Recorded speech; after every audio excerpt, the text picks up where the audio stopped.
Looks like they have a full house here. If you all want to go ahead and get started, Ms. Pagnon Is this all the council people with it?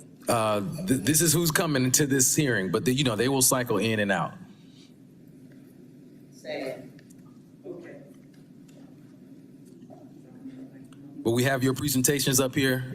We had council members that were cycling in and out of the room. Well, there's Mr. Thornhill, but we was getting started, Mr. Thornhill. I'm so glad you Got one more coming, but he in Watershed, he on a truck probably, so. Okay. I do. Yes. Yeah. It don't matter. Oh, there you go, right there, he here. No, Nope. it's not a PowerPoint. We're gonna be about 10, 15 minutes. Don't take all day to do nothing.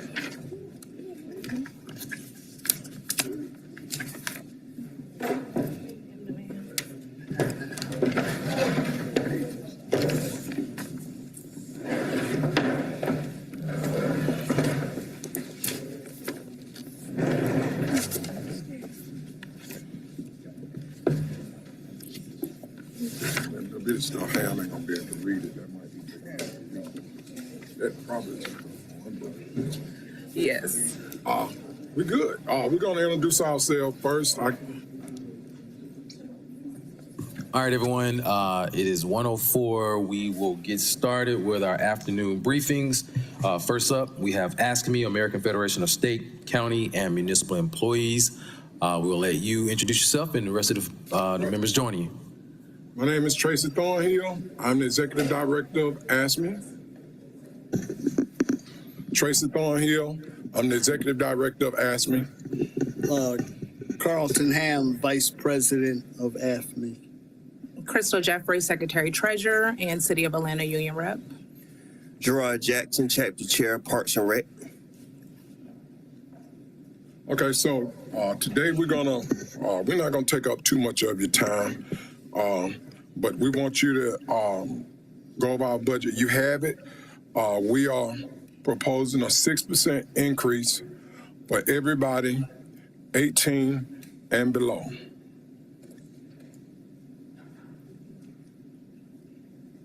We're also saying that we want to get our COLA in January. Our regular COLA, nothing extra, just what we feel like we deserve. And we want the city to invest in equipment. Spoken with guys from Watershed, they say they need vac trucks. I've spoken with guys in sanitation. They said that the CNG trucks are not up to par. If y'all don't know what CNG trucks are, those are the natural gas trucks. And we want to talk about the increase in health insurance that's hurting so many of our workers out here. Health insurance is just, if you do get an increase, health insurance pretty much eat up whatever you're getting. And I'm pretty sure you'll probably hear this from the other unions too, because all of them really kind of feeling that part of it. You know, you get an increase, then your insurance go up. So we trying to figure out why is it going up so rapidly and nobody is doing anything to stop it. You know, I mean, it's high. When we talk about, y'all work for the city, y'all know. So y'all can go over there. Any questions y'all got, y'all just come on, shoot them at me. So we'll start a queue here. I got Councilmember Worthy kicking us off.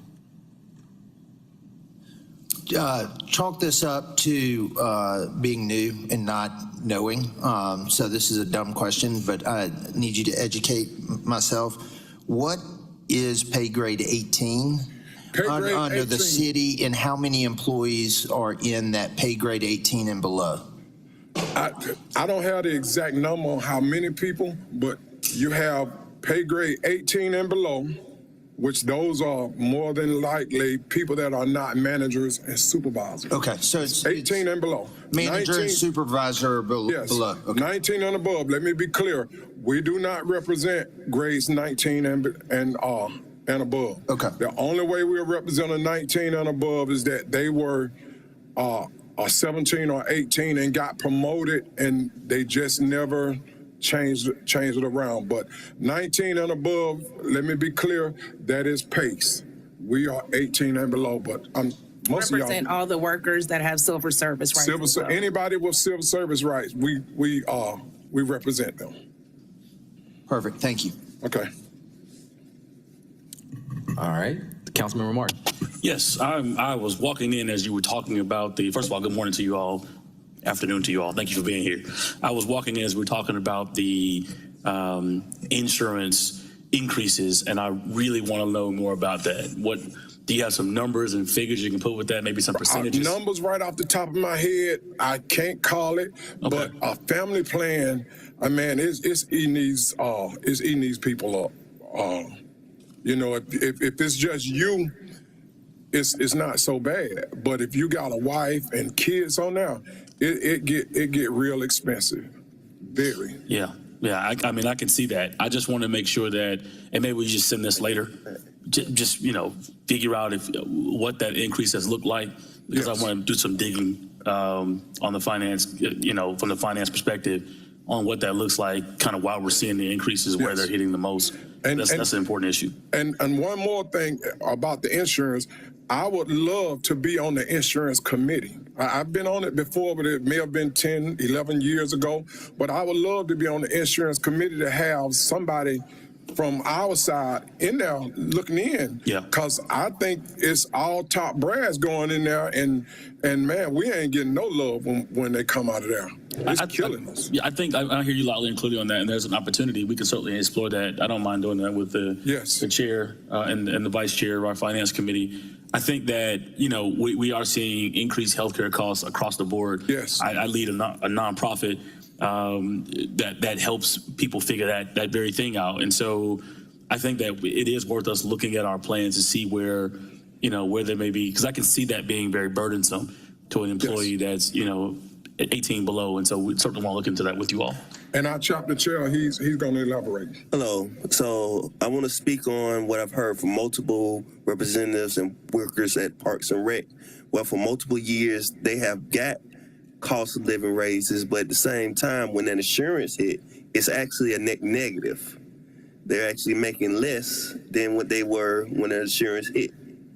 So if they get like a 3% when insurance hit, it's like the insurance went up 4%. So now they're actually taking home less money than when they originally started. So we have people who work who has actually came to me to complain like, hey, I ain't never got a cost of living. And I'm like, what you mean?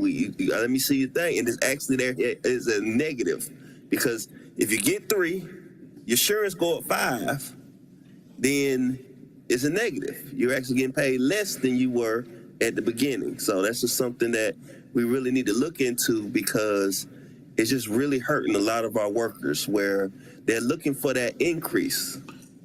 Something, and it's a negative. Here's something I'll ask.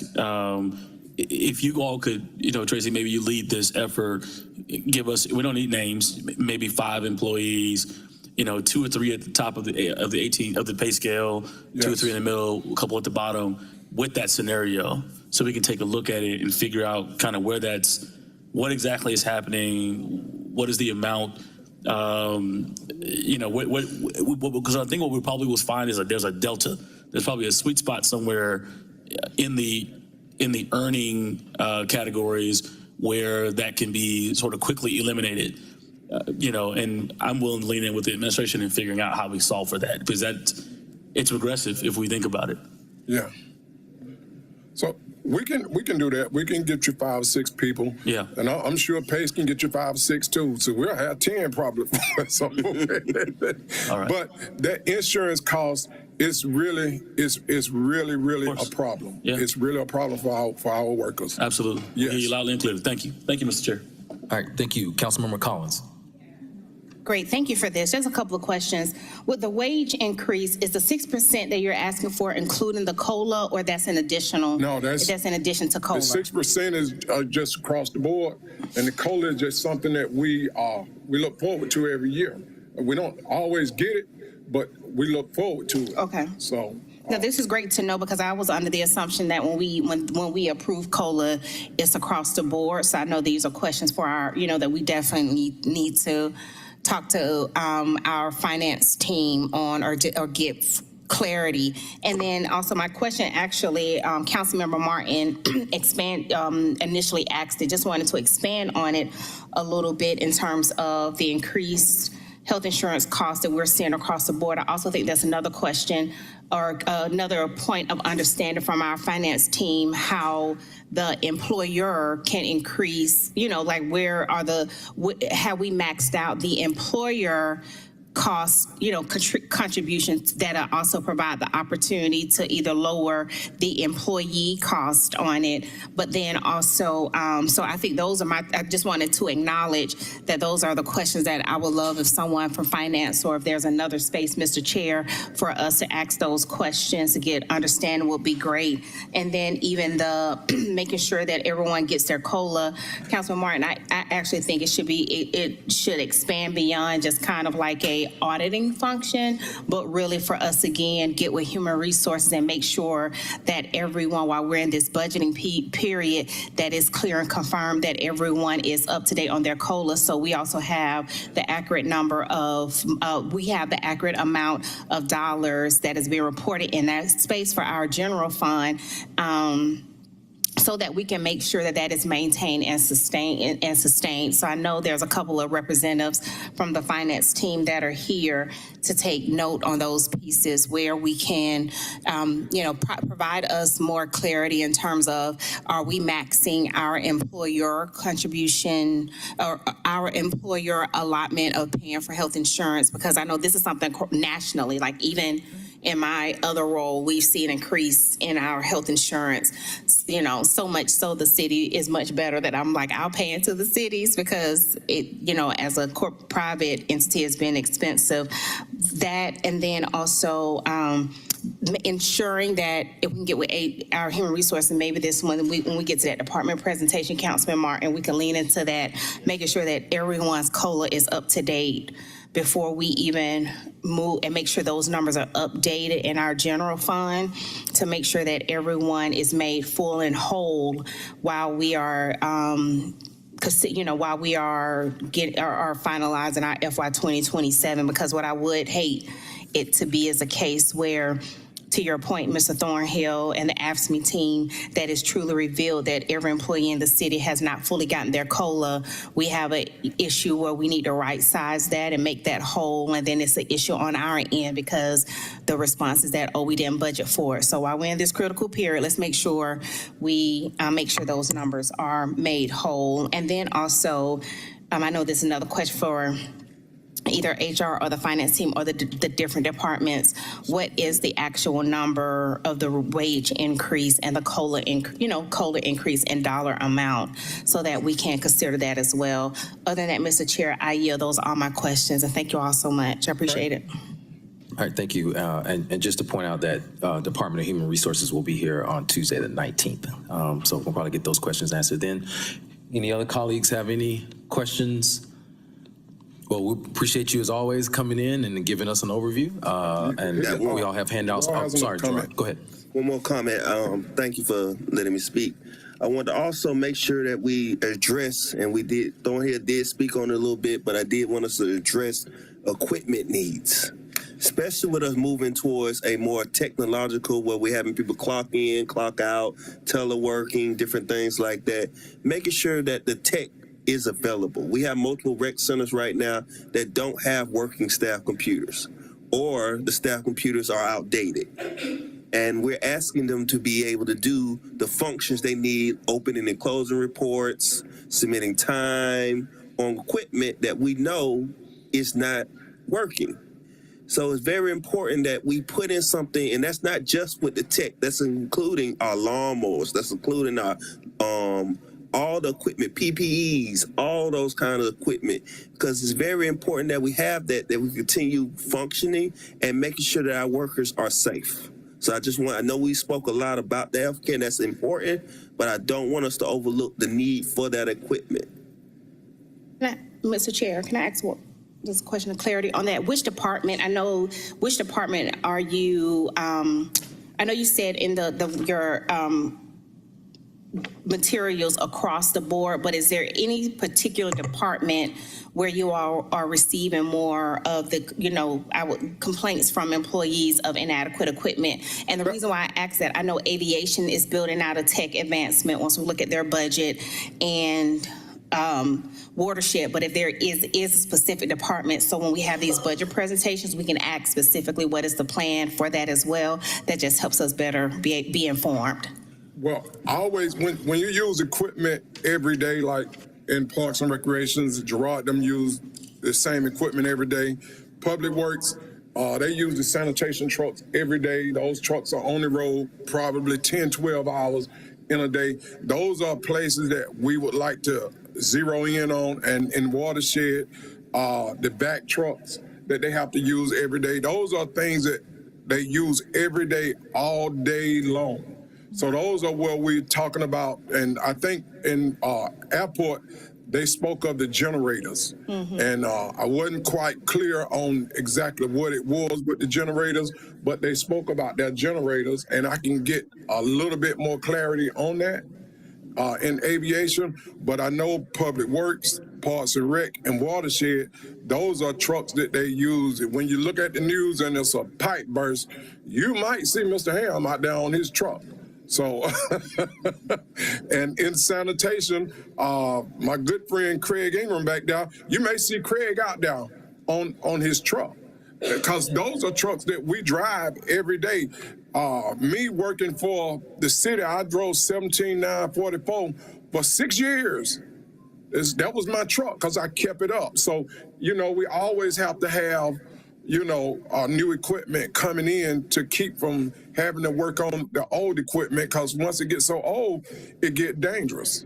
The flippers stop working. Everything, every day you're in the shop for something. Then they begin to say, well, why in the shop already? Well, the truck's 7 or 8 years old. That's why I'm in the shop all day long, So that's basically any department where people are using their equipment constantly all day long. And in recreation, the main focus is the computers. Our computers are extremely outdated.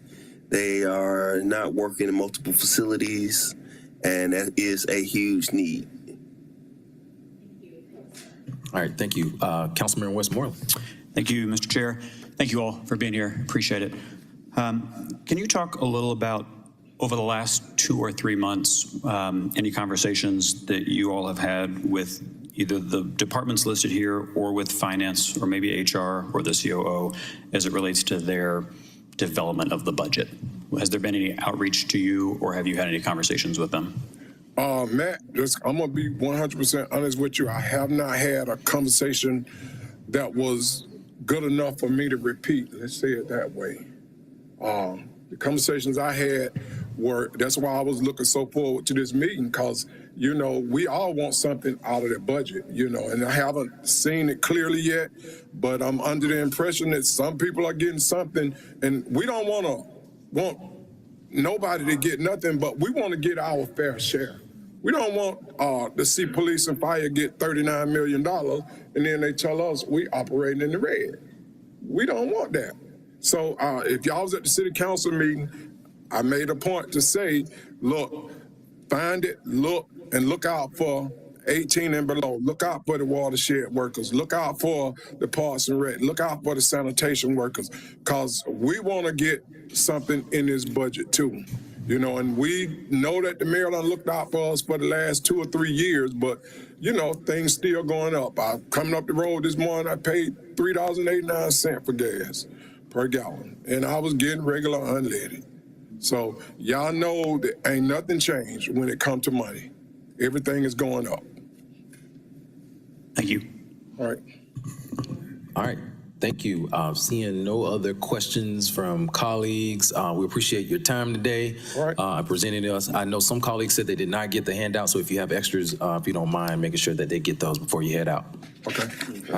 All right. Next, everyone, if you all are ready, we can start 8 minutes early with PACE, Professional Association of City Employees.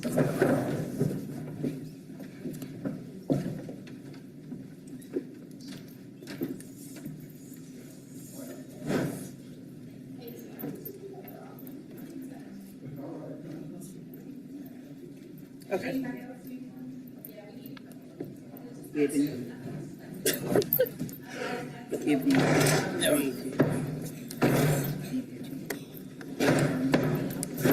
Woo. They knock the table off.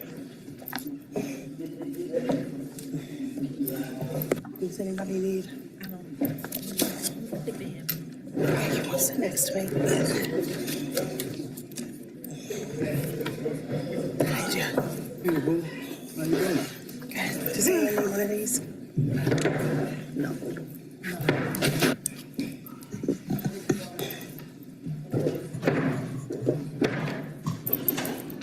All right, What Ms. is it, Bagnata, if afternoon? you are ready, we will let you go ahead and take the floor. Okay, good afternoon, City Council. I'm just looking to see who's here and who's not. I see some new faces. Welcome to the City of Atlanta. On your election, you will get to know Gina Pagnata Murphy real soon, I'm sure. Ask your colleagues. Before we get started, I want to introduce real quick our e-board, executive board here, and our stewards that are in the back. I would like to quickly let them introduce themselves and their years of experience and what role they have with PACE. My name is Anna Avato. I actually am not a steward with PACE. I'm a national representative with the Service Employees International Union, National Association of Government Employees, and PACE is one of our affiliates. Good afternoon, Craig Ingram, Second Vice President of PACE, 41-year employee with Public Works. Good afternoon. Ebony Walton, Vice President of PACE. Been with the city for 15 years. And they're asking what departments, if you don't mind doing your I'm currently with the Atlanta Police Department, the Leadership Institute. I'm Gina Pagnata Murphy, President of PACE, also a National Vice President with NAGE, affiliated with IBPO under the Regional Rep and National Rep with Anna. I thought I was 30 years, but I'm only 27, so you got 3 more years left for me. And I'm with Department of Public Works. All right, I'm Yvette White. I serve as the Executive Secretary here in PACE. I have been with the City of Atlanta 27 years as well, and I work in the Department of Customer Service, ATL 311. Good afternoon. My name is Pebbles Felder. I'm with the Crime Scene Unit. I'm the Morning Watch Unit Supervisor, and I've been with the department for 26 years. And to the back, starting, yeah.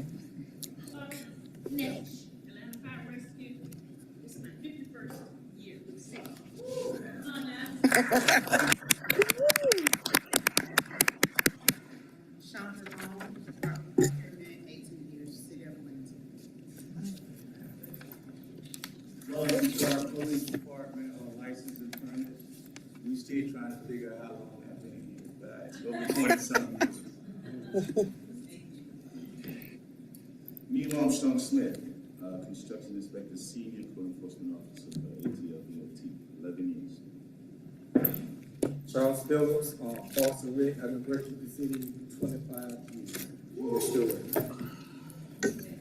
So you can see we have a lot of experience up here in these gold shirts. Have been for years, and we plan to do so. First, I want to do a disclaimer real quick. I know we have only 30 minutes, but you know we get in depth. I'm sorry, I have to apologize at first. And the disclaimer is everyone that you see in this gold shirt, I want it for the record that they will not be retaliated against. They will not be humiliated or ostracized because they were up here on this podium or in their gold shirts as a member of PACE. I want that for the record, and we will hold that heartily to leadership that do not support these unions. With that, I think, Mr. Worthy, this is my first time, Councilman Worthy, meeting you. Welcome. I do have a question, answer to the question that you asked me, kind of sort of to give you an update.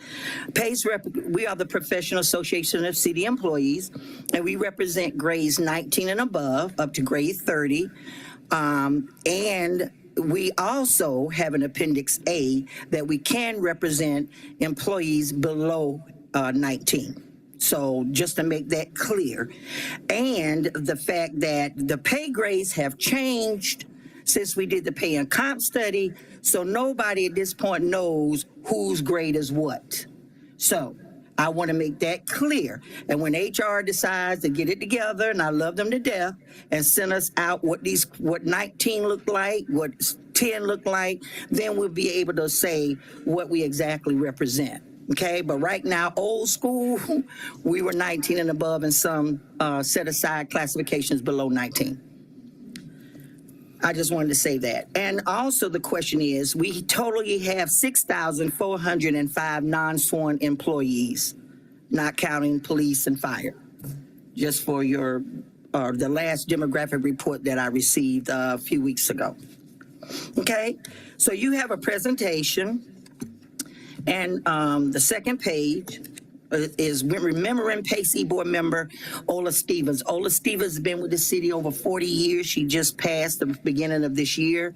We're sad to have that, but she was a pivotal part of a steward for Pace for many years since I've been here. So we just wanted to take the time. She's with the Department of Transportation. We collaborated with Mr.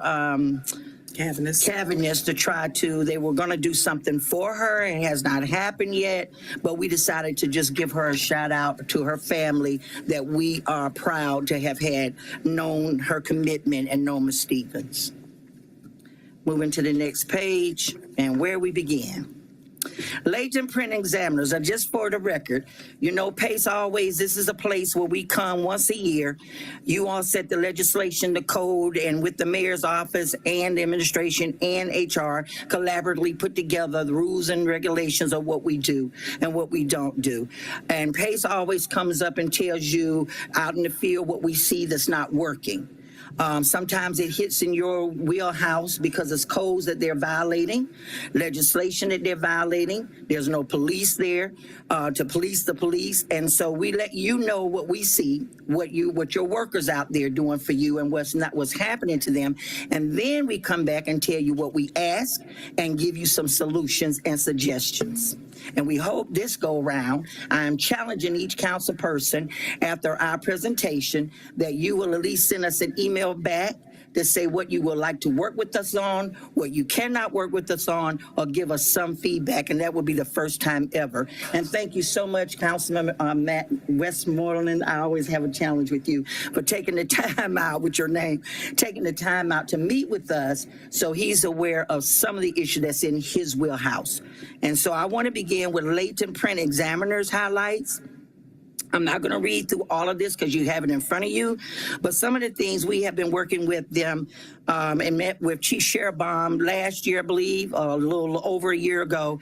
They were supposed to have been doing another pay and class and a desk audit to find out because they were not getting what they rightfully deserved to do or what their job scope was. And the LP team recommended that the city consider using comparable job titles for neighboring jurisdictions. Apparently this did not happen in the pay and comp study. And therefore in response, we partnered with them to find viable solutions. They did the desk audit to evaluate the team and validate the concerns. However, we have not got a resolve yet. I do plan to reach back out to Chief Sheriff Baum, but right now that has not happened. I'm really frustrated a little bit, nicely frustrated, because we keep going back to the same thing all the time. Let's do something, figure out what the problem is, and make a resolve and move forward so you don't have to hear the same speech. On the next slide, the crime scene investigator team highlights. We have Ms. Stuart Pebbles on the end. And we are observing severe staffing shortage, unsafe staffing levels. Compensation is way below the market. Pay is not competitive. They're burnt out. They're fatigued. Their over-reliance on overtime, occupational hazard, and specialized job requirements, operational impact on investigations and public safety, retention and recruitment crisis, recognition as first responders, that's what they want to be recognized, hazard pay eligibility, and a need for a clear career ladder and growth path. We did have hostile or unfair working environment concerns. However, we worked diligently with Ms. Anna and our representative group in HR, and we kind of handled some of that. So real quickly, I would like for Pebbles to just briefly explain about the burnouts. Okay, right now we have a severe staffing shortage. At one point, we were budgeted for 21 crime scene technicians. We are down to 10, with one being on paternity leave. She's out. So we're down to 3 crime scene technicians per shift. We have 3 shifts. That's day watch, evening shift, and morning watch. And we're down to 3 technicians for the entire city of Atlanta. Plus, we have to give those 3 technicians 2 off days. So we're averaging 1 to 2 technicians per night for the entire city of Atlanta. So right now they're experiencing burnout. I'm about to call them students, I'm sorry. They only make $19 an hour. What they're doing is they'll stay until they get certified, and then they'll leave and go on to another agency that has a lower call volume, making more money. I'm working on the data right now. Right now, I don't have the correct data for the surrounding agencies. I'm working right now with my chief to call around to the surrounding agencies. We did it before, but the data is a little old. So by the time we come back on the 19th, we'll have what each agency is paying.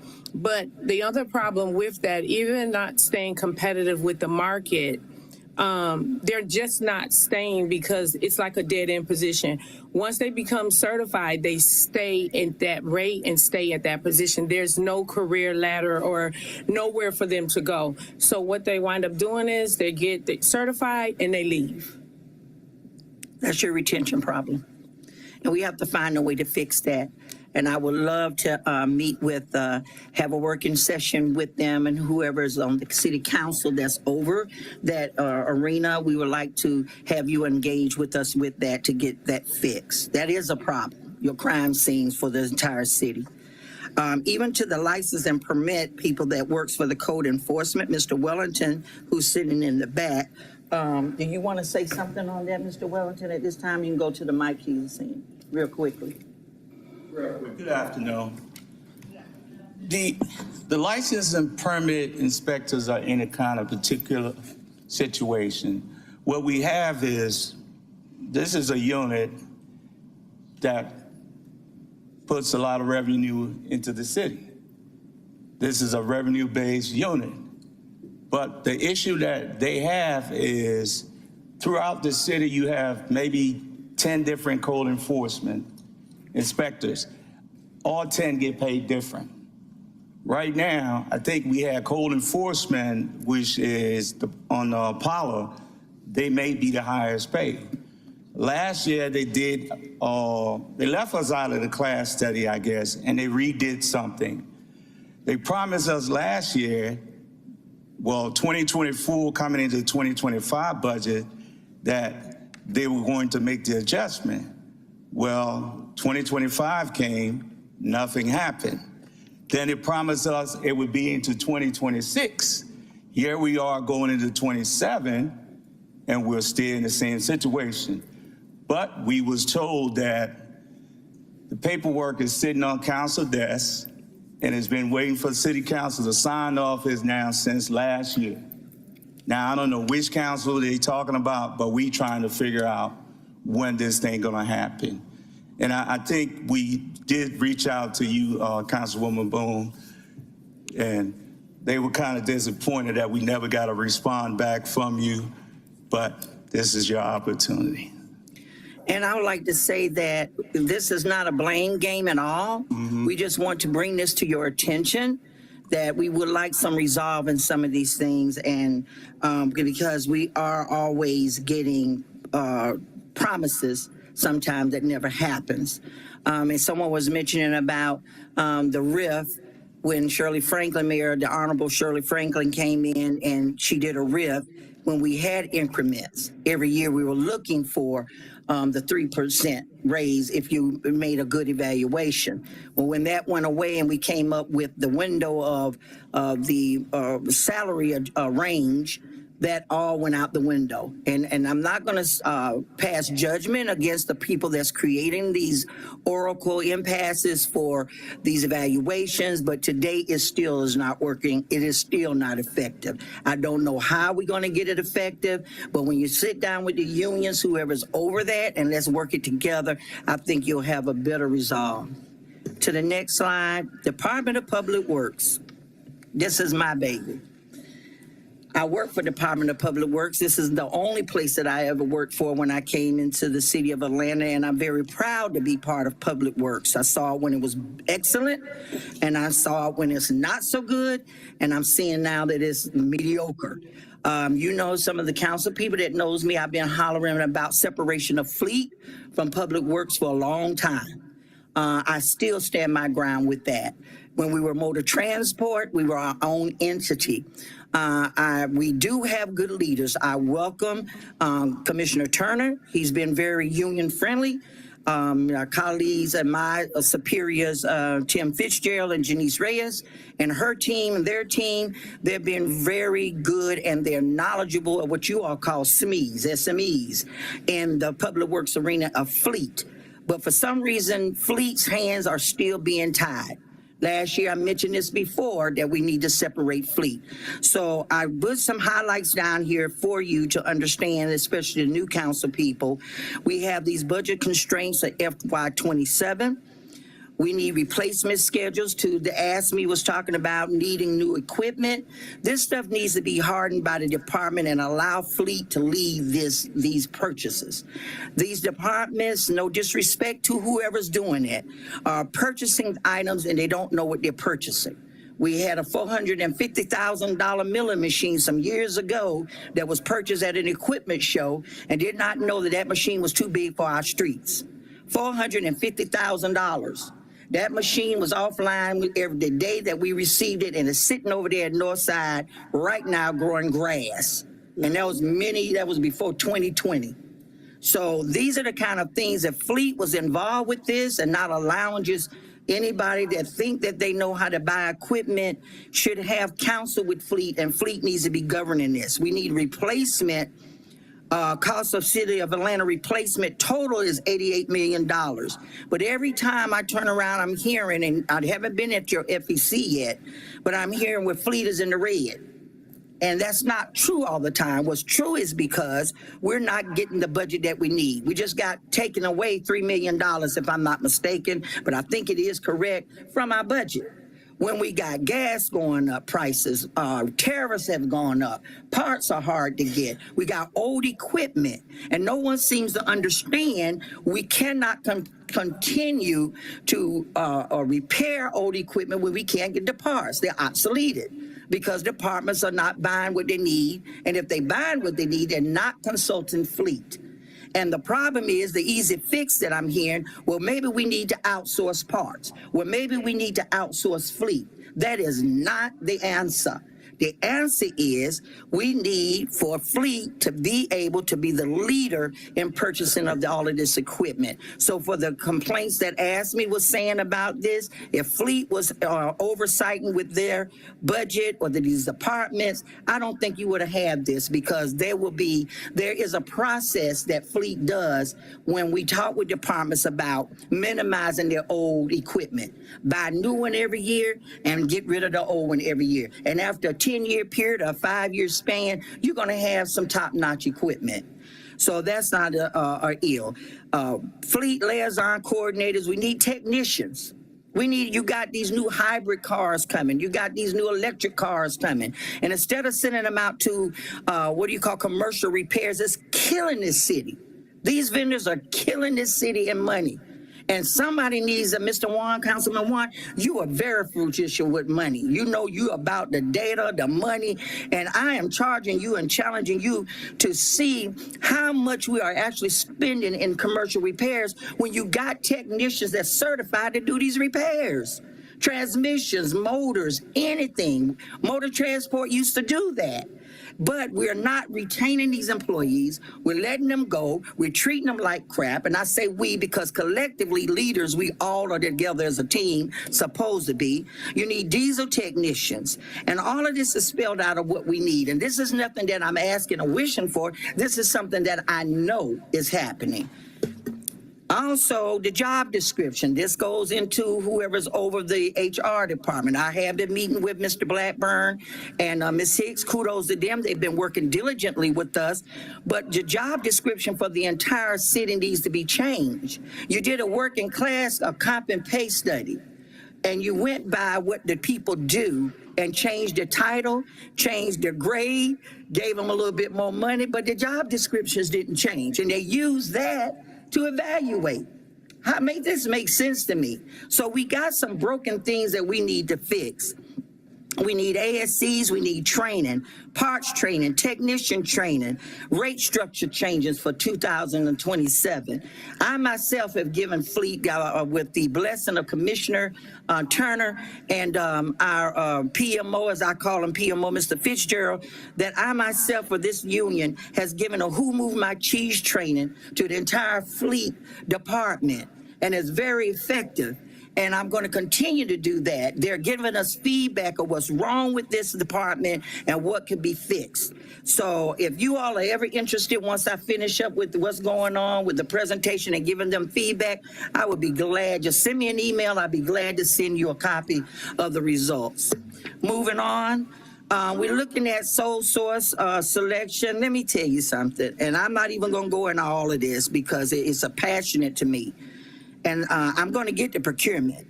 But one of the problems we have in is procurement. The new processes, the new things that they have put in place, they as in Miss Houston, who's over that right now, is not conducive for public works at all.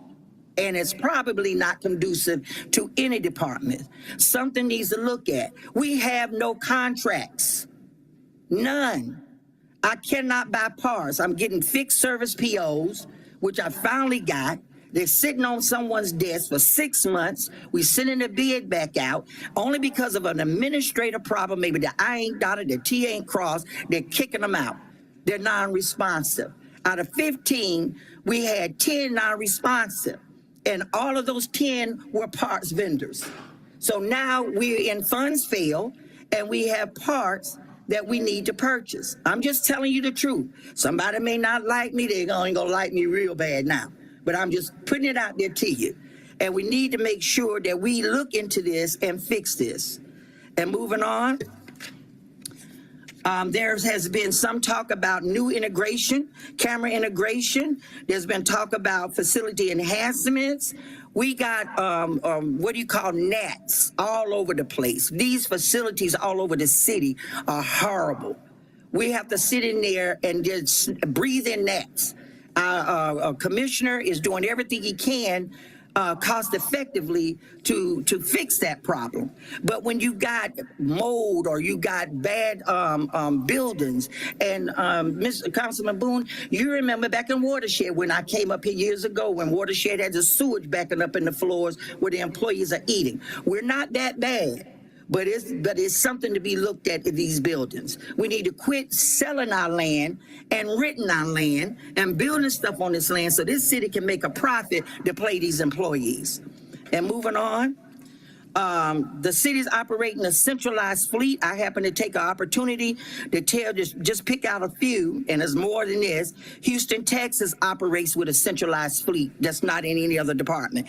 Dallas, Texas, Phoenix, Arizona, Los Angeles, Chicago, Illinois. This is a big city. These, just these few, and we got some more, but I just put these little few so you understand they don't operate in a department. They are their own department. And you need to have them to be able to police.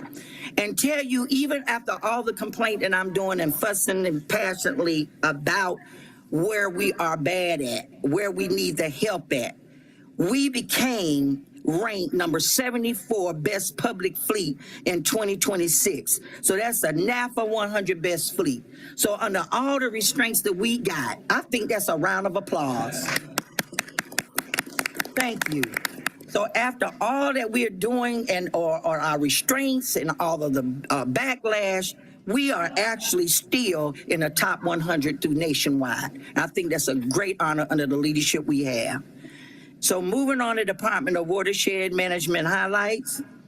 We continue to work with DWM employees expressing a need for support and guidance. PACE has received numerous complaints from DWM payroll team concerning toxic work culture and poor leadership. Anna, would you like to take on that real quick? Yeah, there's quite a lot of complaints in Watershed about management. And we have been working with Commissioner and his team to try and tackle some of these issues. I will say the Commissioner has expressed a willingness to work with us. There is just a culture that is hard to permeate and break of a lot of favoritism and cliques that we have to work through. But a big issue in Watershed has to do with equipment. It has to do with broken down equipment, and in some cases, unsafe working conditions. Again, to speak to Gina's point, not getting access to parts that they need and equipment that they need. Again, there's been a failure in procurement because there's no contracts, just like Gina was talking about. All of that impacts this department. It impacts departments citywide, and we'll get more into that when we talk about procurement. But you're going to see a ripple effect in every department because of what's happening in this one particular department.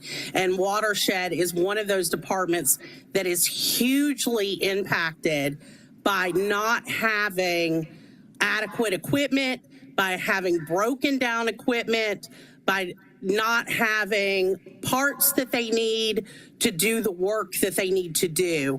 I mean, you have people out there fixing pipes and water mains and doing what they need to do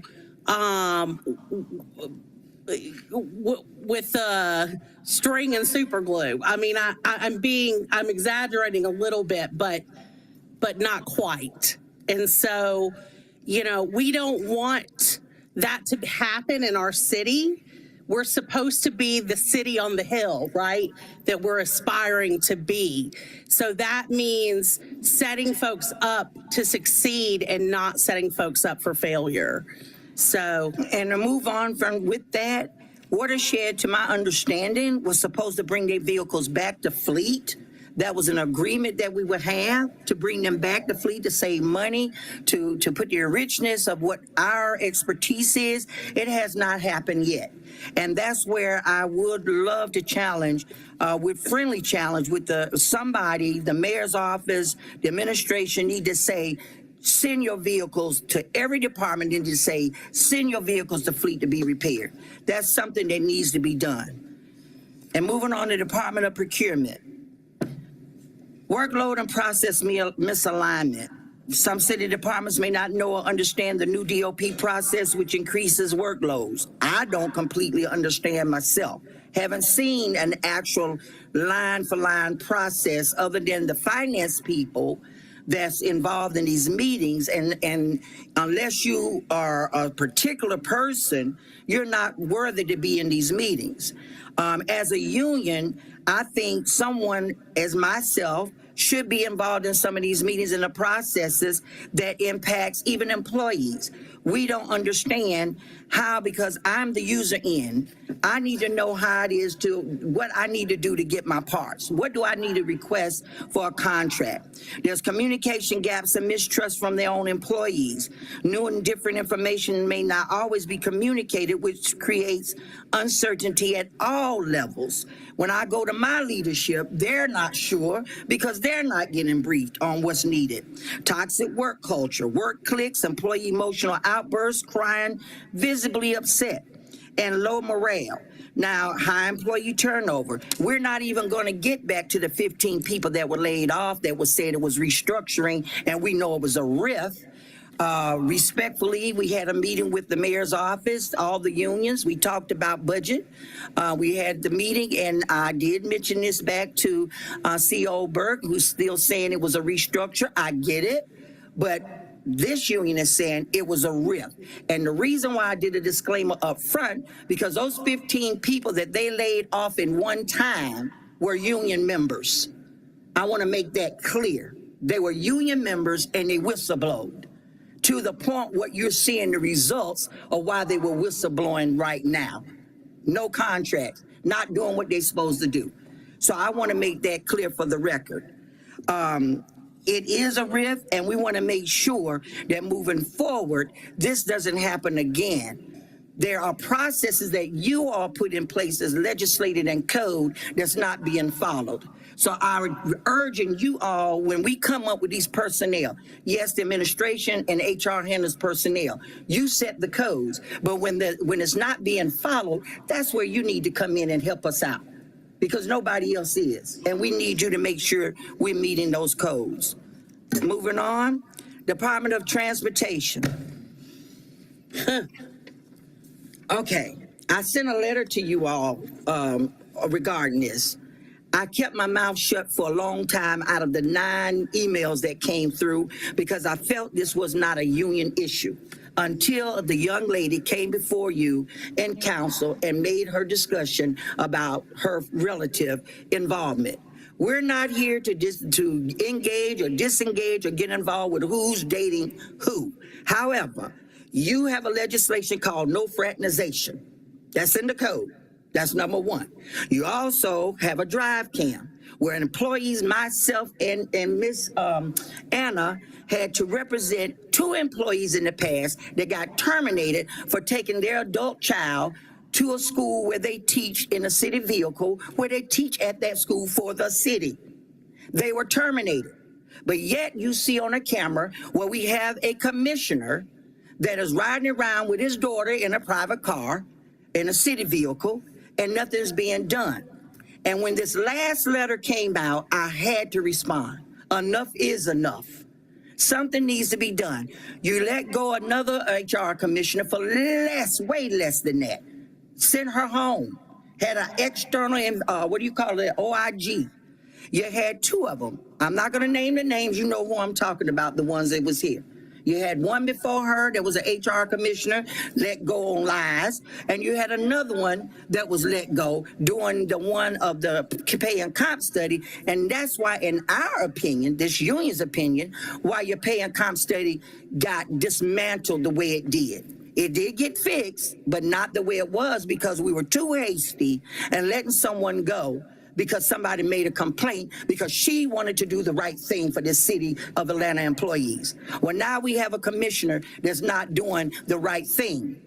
And I cannot sit here and say it's okay to let him still sit in that seat without an investigation. So I'm urging this council to urge the administration, to urge HR to do a private individual investigation as they have done the other 2 commissioners. Just be fair. If they find nothing wrong, then great.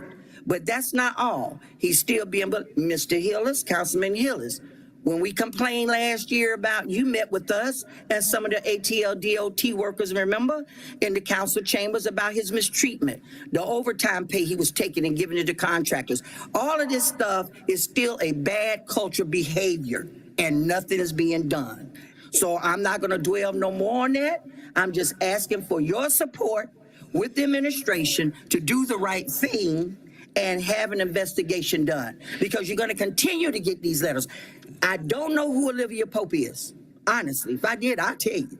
I don't know who this other person is, but the information is being shared with you. I guarantee you it's somebody in-house. It's somebody in-house because they're getting too much data, know too much knowledge of inside, not to be inside. You understand what I'm saying? So, can I add something? I know that it's verifiable, and the reason why I know it's verifiable is that we also have at least 5 open OLR complaints from other employees that back some of this information up. I want to be clear that there are definite issues with the commissioner, but it doesn't just stop at the commissioner. I will name names. There are issues with the chief of staff. There are issues with other folks that are listed in that, in those emails.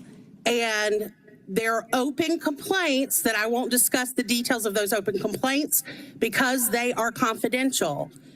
But that whole department needs to be investigated. And I'm not just talking about because of bad personnel decisions.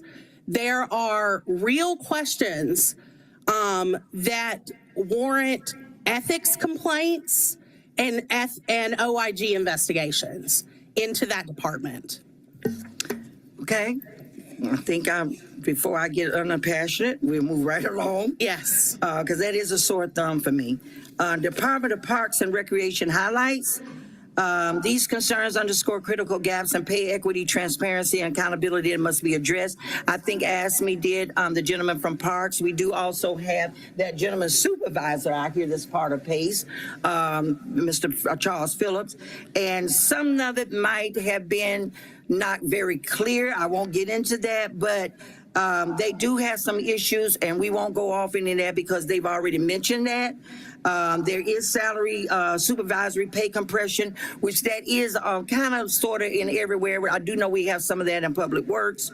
There are where you have your subordinates making more than the supervisors. So we thought that this comp and pay was going to fix all of this. I know we can have some one-offs, but we really need to look back into this. And Ms. Packman, I just want to give you a time check. We're almost at 2 here. Okay, well, I know. Who's next? IBPO? We got 2 more after. Okay, well, give me a few minutes, sir. Let me finish. You only give us once a year. In 30 minutes, you all, come on now. I'm with you. APD don't mind. We under the same brotherhood umbrella. I got you. We want to say Atlanta excuse me. I'm sorry. We'll get saved for questions for you, too. Oh, okay, I got you. Atlanta Fire Rescue Department kudos. We just want to shout out to the Atlanta Fire Rescue Chief Smith. I want to give him a shout out because he's always collaborative with this union. We meet with him, Claudia Nash and Abby Walton. They sit on the panel with him once a month, and he's very transparent and very fostering with us to make things work. I also want to take a moment to recognize E911. You all know we had some big issues some years ago with E911. We are still friendly happy right now. So kudos to them. The recent move to train their employees to become EMD is another step in the right direction, making sure citizens receive the best possible support during medical emergencies and improving their overall experience when calling 911. And we fully support those dispatchers and call takers. And shout out to Director Arnold for an outstanding job that she's doing in changing her culture and partnering with this union. Department of Aviation highlights strengthening collaboration. We need to enhance more communication, support employee advocacy. They still feel that they're not part of the city, and they are part of the city. They do their own thing. We need to pull them back in and say, hey, you still got to go by these codes and ordinances. Can I say one other thing about aviation? Like Gina said, they feel like they're not part of the city. That they're part of the city when it's convenient. When it's not convenient, oh, we're aviation, we're the airport, we're our own thing. They need to understand that they are under the city and they have to follow the code. What's more than that, I want to talk about ATL enforcement real quick. It has always been this organization, PACE's feeling that ATL enforcement and security at the airport would be better served if ATL enforcement was not under the wing of aviation, but rather governed by Atlanta Police Department. And the reason being is that there is a lack of collaboration and communication between private security on the ground, ATL enforcement, and APD. That has become very clear because ATL enforcement officers are often faced with being attacked by citizens. They are, and the response time, it is improved a little, but it is bad. There is a problem with leadership in ATL enforcement. And I would argue that part of the problem is competency. I think you have extremely competent leaders in Atlanta Police Department who that are more than capable of making sure that that operation fully functions and is well handled. So again, we would argue that that is an operation that should go under Atlanta Police Department. And moving on to the Department of Human Resources, kudos and highlights, here is our request that you all been waiting on, I'm sure. We appreciate Calvin Blackburn, Commissioner, and Deputy Commissioner Jennifer Hicks, and Director Merlandi Vincent. They always hosted consistently monthly meetings, but for some reason we got to still kind of work to get things resolved a little better. We need to continue to have the MOU, the Memorandum of Understanding, needs to be given to new employees. This should be in our Oracle training at all times. Standardization of forms citywide. The mayor of this city, Mayor Dickens, we should not be using, in my opinion, we should not be using his, logo on any letterhead, and every department has their own makeup of counseling statements, oral admonishments, NPAAs. We need to have a citywide standardized form from that mayor's agreement through HR to council to put in, because you do put in the progressive steps of discipline, the codes, but there should be a spot there somewhere where you can quantify these are the official documents to use when disciplinary employees, and understand and have that training. Also, we're talking about bereavement leave, time and attendance grace period for the city employees, because traffic is getting so bad and so full. A good employee that's never late is getting written up the first or second time they're late because of traffic. We got to really put more effort behind our employees with these departments and standardize through the entire city what we need. You got FIFA, I like to call it FIFA, I don't know why, but the World Cup, they correct me every time, coming. We need to go back to work from home. I know the mayor brought us all back in, departments brought us all back in, but we got to come up, because I don't want to deal with that traffic. I understand a lot is coming around with this World Cup. If you can work from home, we did it in 2020 and we survived, and we did a lot in 2020. We can go and work from home again if you're eligible to work from home, but that still should be something coming from the council in agreement with the administration, and it reduces commute disruption, it maintains productivity during the increased city activity, and it supports the operation, and it makes your employees even more happier. Gas is high, as you all know. Gas is high. Invest in our workforce by providing an update on the comp and pay study for grades 19 and above and below, because we don't know what those grades look like now. Give a cost of living adjustment. COLA, I think you all were talking about that with ASME. The mayor did say, his representatives, COO Berg, said that we don't have the money.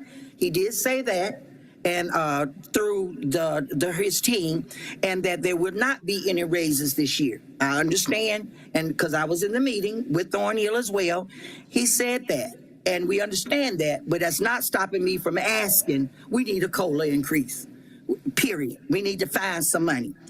Longevity payouts, what happened to that, council? You all voted on that years ago. We just need to change the word from bonus to say payouts. For 10 plus years, incentive, give service pins again. Not from the department, this should be coming from the city. Service pins for people like Miss Claudia Nash. How many years? 50, and 40 years experience of people. We need to support and help our employees. Consider early out. I know the last time we did it, you had more people leave than you thought, than you expected. Well, let's look at it again because rumors is out there in the street committee, our boots on the ground, that there's going to be a layoff. Before you do a layoff, or before you approve a layoff, give them an option of early out. Let them do it. Look, I don't know yet. I didn't have time to look at the statistics or what it is, but give them an opportunity. If they want to leave early, let's look at that, offering that. And get into the last part, revamping second chance programs like Safe Harbor. This is not being done the right way, in my opinion, it should be. This union feels that if an employee gets called down to have a drug test for whatever reason, because I smelled marijuana. We're only talking marijuana, not cocaine. Marijuana. And they get tested and they positive. Almost all of our employees here are paycheck to paycheck and one step from being homeless. But what we do, we fire them. We terminate them immediately. No tolerance for marijuana. But at the same day, it's because you smell it, you're going to send them down. But alcohol, they could be drunk as I don't know what on the job, and nothing happens. So what I'm asking for us to reconsider, the administration with HR and council, to come up, because if everybody knew I was a drug addict or I was an alcoholic and I'm going to admit myself in, we wouldn't have that many problems. People are not, they don't know they have a problem. So instead of firing these folks, let's put them in a second chance program. What that looks like, fix it up. We sending them out there to do nothing, to lose their livelihood, lose their family, lose their job, and what they got, they're on the street. That's the way to stop some homelessness. So all we're asking is to look at what that would look like. Work with us as this union, figure out if there can be an option. Either you go into this drug one time, or you don't, and you know that drug reprogram is stringent. They either opt out and they be terminated immediately, or they give a second chance. We get second chance for felonies. We can give a second chance if you test positive for marijuana. And I need everybody's help on that. Right? I appreciate you. And so we like to give thanks. The last thing, thanks to City Council for being patient with me, the mayor's office, everyone that's a part of this team. I appreciate everything that you all do. And if you, I hope you love me after this, but if you don't, that's okay, because 27 years I've been hated before. So I appreciate everyone's time, but I challenge you, please respond to us that you agree with some things and you would take on the helm to help work with some of these processes. All right, well, we appreciate your presentation. We're going to start with questions from council members. We're going to start with Councilmember Bakhtiari, then we'll go to Councilmember Lewis. Yeah. Gina, you were shy today. I'm always shy. Yes, and I'm always straight. So, that was cute. I don't have a response for that one. I'm a, Me too. Me too. Boone looks very confused. Wayne, you can explain that later. So, real quick question was about the piece that you said about HR classifications. When you mentioned about not knowing what the classifications are and you're still waiting for HR to find out what your grades are to know whether 18 or below or 19 above. When was that process initiated and how long have y'all been when waiting? they did the pay in class and they rolled it out. So like grade 10 might be a 2. We don't have that. I got a demographics report, but we don't have what ASME was saying to you, they really don't know, to be honest. I'm not knocking that. And we really don't know. What is a 19 looking like now? Got it. And so when was the last communication around this that you all had with the city? I'm sorry? When was the last communication y'all had around this with the city? It's been a few months ago, but we haven't received, they were working on it. Okay. We're still working on it, but it's on people's paychecks. Right. So if it's on your paycheck, and I didn't even know my team title had changed until I went in to do a time, and I'm like, but when did they become this, not a storekeeper? So I have not got a demographics of what I should get. Okay, so I think, I know a couple of the council members, we all started scribbling the second you said that. So I do want to flag for HR when they come. This is going to be something that we're going to be asking about on the mic during budget talks. So flagging for them that they need to have this information prepared so that we can ask questions about it. So thank you for making me aware. On the piece about the crime scene technicians, this is something that I've been hearing about. Can you break down and explain the job, exactly what it is, and then explain that y'all have 3 technicians, you said, the citywide? Well, we have 9, but we have 3 per shift. And what we 3 do, per we shift. go out with the police officers and we process the crime scenes. So right now we have 3 on days, 3 on nights, and 3 on evenings. But we're operating 1 to 2 techs per day. Okay. Could you tell me the hours of your morning, the shifts? Day watch is 7 a.m. to 3 p.m. Evening watch is 3 p.m. to 11. And then the overnight morning watch shift is 11 p.m. to 7 a.m. 7 a.m. Okay. And so I'm guessing, and thank you for educating me. I have a few questions about it.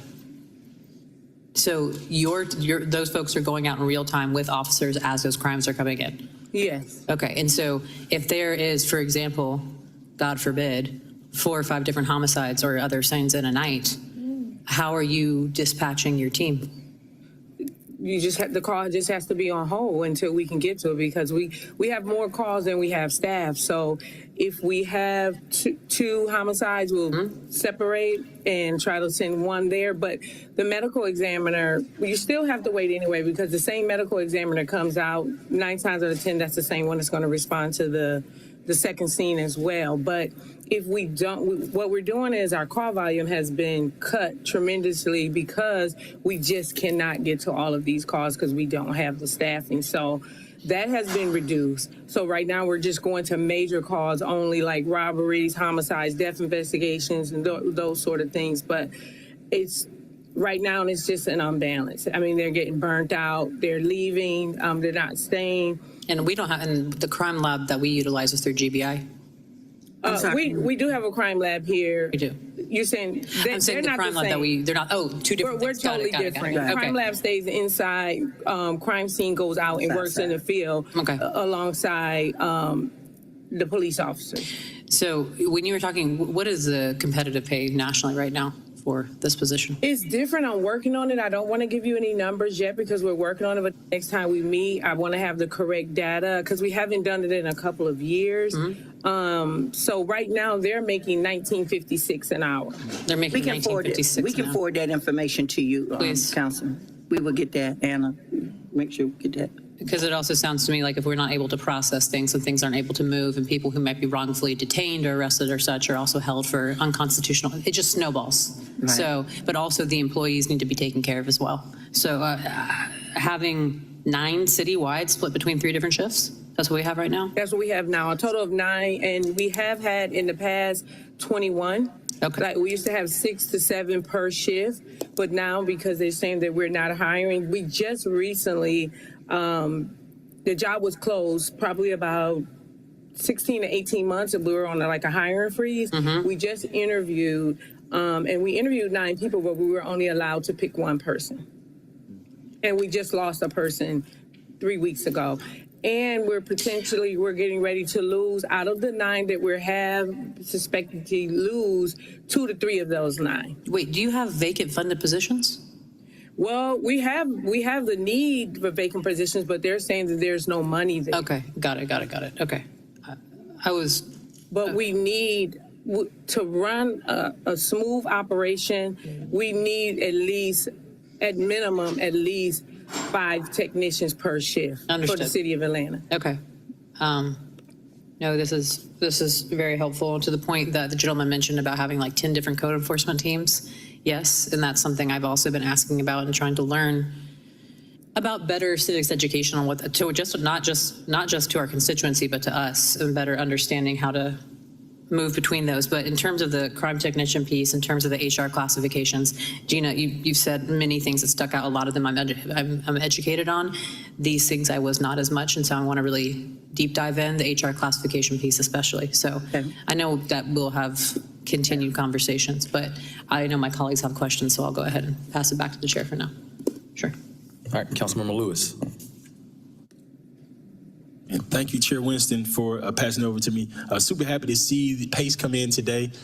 I'm always happy about Labor Union Day. Last night I had a conversation with the ASME leadership that's from the IVP all the way down, based on some statements said in a council meeting yesterday about one union that is newer, 3 years ago, but they said that they have more members than PACE, more members than ASME, more members than AF AFD.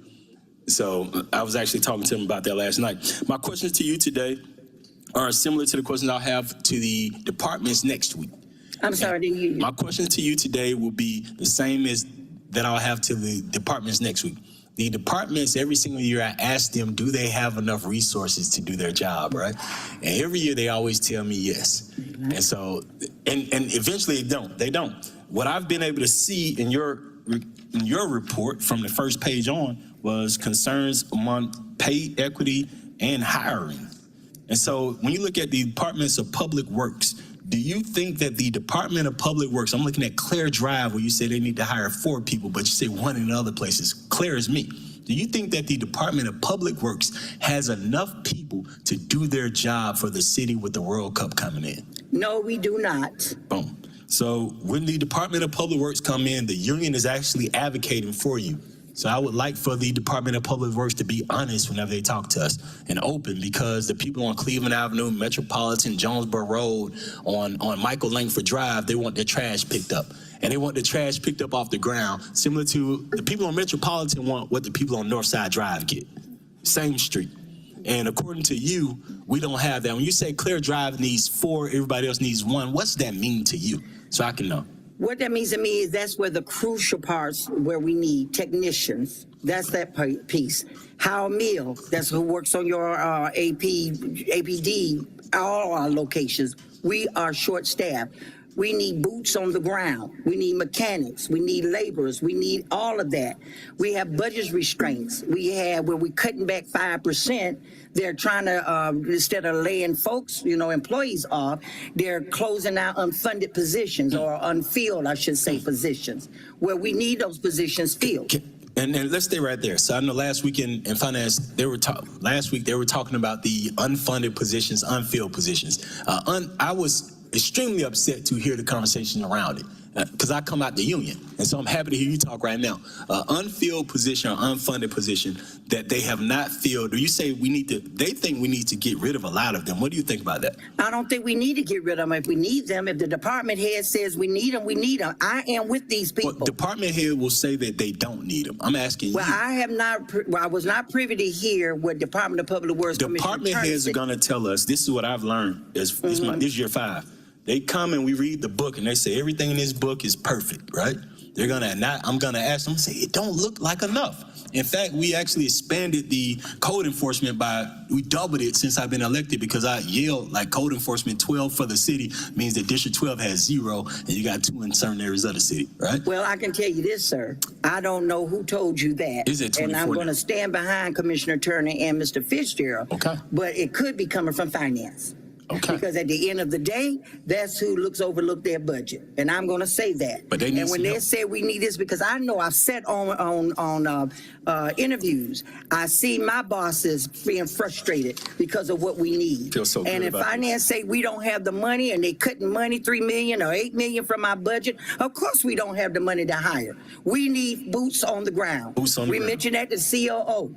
We need boots on the ground for sanitation. We need certified mechanics. We need these people. You need employees. If you got rid of your employees, who gonna do your work for your citizens? Employees should be priority over everything. Period, in my opinion. And a few more questions. I appreciate you, Chair, for passing this to me, but I needed to hear that the unfilled and unfunded positions need to be filled. They need to be filled. Yes, sir. And that's the reason why they're on there. And even if I hear the department heads come in and tell me, hey, we have enough people, I need to know that the union says you don't have enough people, right? And I need to get them some power, because I want them to keep their jobs. So they're going to say what they have to say. But the union is telling us that we need some more help in these departments. Parks and Recreation, right? What about Parks and Recreation? Where are we on that? Same thing. You need employees. I'm in the weeds on Park and Recreation. I'm in the weeds. You have the supervisor right here, sir. So he knows. When I say I'm in the weeds, that means that I know some Parks and Recreation general managers who have told me that they make less than the people next to them. Yeah. And so are you talking about them matching that? Because we got natatoriums. That means that you're at the largest in the city, right? 2 of the largest. Why is it that I want to make sure that everybody's money is the same if they're doing the same job? So can you please make sure that you're specific, and we're working on that? And I would love to work with you on that and the safe safe harbor program. My office, I already know Councilmember Bond, Councilmember Boone are going to be a part of this. I'm going to need their leadership on it, but I'm going to try to bring in Councilmember Wayne Martin as well, and Councilmember Kelsey Bond, and all my council colleagues to get this, and Councilmember Ishay Collins to get this safe harbor program back the right way. Councilmember Liliana Bakhtiari, Councilmember Thomas Worthy, Councilmember Jason Dozier, and our council president, and Councilmember Matt Westmoreland to get Yes, sir. because I fully know this is second chance job. The city of Atlanta offers you opportunity to get into the middle class. It offers you opportunity to go from poor to middle class. And that's if you get on the back of the trash truck and 2 years later you're driving it, right? Yes. And so if we're not filling those positions, it's not happening. So thank you again for coming. And the ATL enforcement, you say fleet. When you say switch fleet out of public works, where do you want it to go? I want them to be their own department. Okay. Their own department. Motor transport was their own department at one point. I'm not saying to get rid of any leadership. You all figure that out. But fleet needs to be, and even if they stayed under public works, they need to be able to have their way to enforce their own legacy of work. They need to, and the departments need to come through. All these departments that have vehicles and trucks need to come through fleet department. We need to be the housekeeper of fleet, of the expenditures and how to, that's why we do need mechanics. We need more. We got your fire engines and everything that's coming up now. And let me say this to be clear: everything that you mentioned, Councilman Lewis, about do we need more? And I did not hear what Commissioner Turner's response or whoever represented DPW, but I can say this: they're going by whatever is cut from finance to utilize without laying people off. So we're doing double work. We're doing overwork because we cannot get the funding to hire these people. And then it takes forever to get talent acquisition to get what we need. And, so it's not a matter of the department not telling you the public works. I can only speak up. Oh, they're doing not their telling job. you the truth. They're trying their best. We're trying to make work what's being given to us by the finance department. Okay, and last thing, you spoke on the Department of Transportation stuff. I think it's been super highlighted what's going on over there. I think we have the OIG, have HR, have the folks that actually do that actually can do something about it. Right? I think it's been super loud about what's going on over there. And when you talk about whistleblowing, you and I know I've been loud even standing with whistleblowing. They retaliated on me, I feel like. And so I'll continue to be that. I hope that you use my office as much as you can. I can't wait to punch somebody for you. So thank you again. Thank you. Thank you, sir. Thank you. Councilmember Martin. Yes, sir, Mr. Chair. Thank you so much. And thank you all for being here this morning. Ms. Pagnata, it's good to see you again. Good to see After you. all of these years, you still got the fire. I wanted to talk a little bit more about our license and permit inspectors and the pay differentials that we were talking about earlier. I'm really concerned as we think about districts 11 and 12 and 10. I can't speak for the others. Our neighborhoods are laid out very similarly. And what we're seeing is an uptick in people sort of misusing the zoning code. Like, what in the world does that have to do with pace?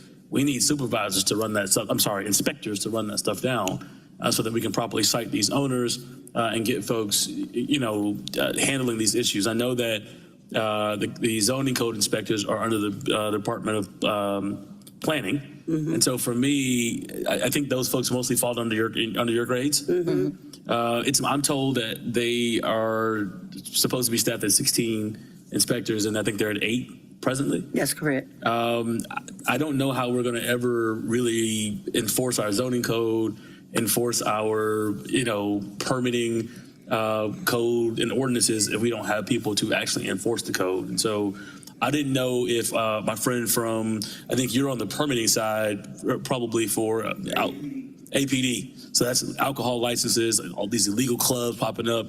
You all did an amazing job helping us to rid Cascade Heights of an illegal club. I mean, that was really causing major problems. Are you all understaffed in any way? I know, like I said, they're supposed to have 16 in zoning inspectors, but where are you all in your staffing levels? If that's okay for me to ask. Yes. Ms. Pagnata.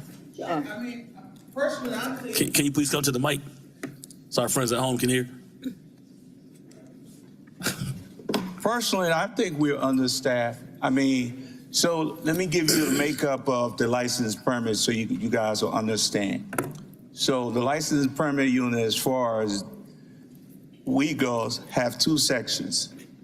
We have the investigators that deal with the alcohol, and then you have the inspectors that deal with everything else. But somehow we fall under code enforcement, but not with pay.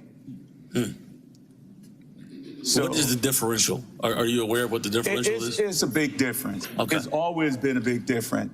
They did the study 2 years ago, whatever it was, they did the study, and they said, well, we realized that there's a change. We're not going to change your title, but we're going to change the grade or whatever they did. But since then, we can't see this money. This money been stuck somewhere. This paperwork been stuck. Everybody keep talking about, is that council, it's on the hold, council got to sign off on it. And it's been sounding good for the last 2 years. So here we are going into 2027 budget, still waiting from 2025. Wow. You know, because and it's disappointing because we have a small crew, and the crew we have, they grind. But it's disappointing because when we see other code enforcement that is making 60, 70, and then you got this group here that is barely getting by, but when you look at the revenue, we're funding the city because we're generating a lot of revenue. So we probably generate more revenue than anybody else. But as far as when it comes to compensation, we at the bottom. All right. Thank you so much for that. Thank you, Mr. Chair. All right, thank you. And then we're gonna wrap up questions with Councilmember Collins. I'll make it quick because I'll just reach out. Ms. Gina, I'll take you on your off. I'll send you an email to schedule some time for more. I think for me, just walking away from this meeting, and me and Matt and I, we were just talking. Thank you, Councilman Martin, for your question, because I do think to your point, sir, that we need to have a more deeper conversation with HR on whether compensation study, the implementation of it, right? Like, because one thing is to do the study, the second is to implement it, whether it's a phased approach, what that looks like. So we have our marching orders on that end. Mr. Chair, I'll defer and send you all an email to have a meeting to understand more in terms of the fleet service, the fleet service separation, the job description, and some of those things. My quick question. There's a lot of information that you all shared. What I'm walking away, and let me know, check me if I'm wrong, what I'm walking away from this conversation for the priorities for this budget cycle is the right size fairness of compensation for employees, and also ensuring that the departments are fully equipped or are up to date on the equipment pieces that you all need to have to do your jobs effectively. Am I right on those two things? That's correct. Okay, if there's something else, please let me know. And because COLA increase. I'm sorry. COLA. COLA, yes. So the whole increased compensation and COLA. And then, of course, making sure your equipment is updated to do your work. And then the third piece is for us to ask those relative departments, where are they in terms of the updates of facilities, some of those things that we know are not the low hanging fruit, but may take a little bit longer. Right. Just want to walk away, make sure I'm clear on those three things. Absolutely. Okay, thank you so much. And I'll send an email shortly. Okay. All right, and I stand corrected. We have one more line of questioning from Councilmember Bond. Yeah, thank you guys so much. This was extremely educational, especially as a new council member, my first, budget process. I'm going to follow up with you guys to learn more about what Councilmember Collins asked about, the state of the Department of Public Works facilities. Would love to know what those exact problems are and where those facilities are located. Also would love to drill down more into, y'all mentioned unsafe working conditions, and I'd love to know more about what exactly those are, which departments, and how we can address that. So thank you guys so much. I would love to invite you out to talk with our leadership, and I'll be your partner there with them, and they can fill you in on everything. Amazing. And I won't share, it's a lot more, but I think that's above my wheelhouse outside of the union. But once you get in talk, because we need to be ready for this World Cup. And I'll just throw a little hint out there, your fuel tanks or your gas pumps, and I'll leave it at that. Thank y'all. All right. Well, thank you all so much. We appreciate you coming, and we'll have to see you again soon. That's it. Thank you for letting me extend my time as ever. Yes. So next we have International Association of Firefighters, and then followed by the International Brotherhood of Police. Colleagues want to be respectful of their time as well. I know that they both have been waiting patiently. We're about 30 minutes over schedule. So we'll listen to their presentations. Yes. Down 17.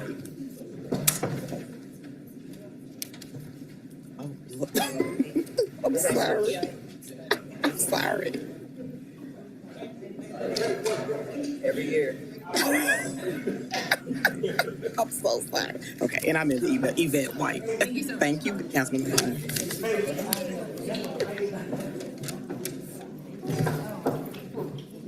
Hey, Murphy. Yeah. What's up? Yes. Huh? It don't matter.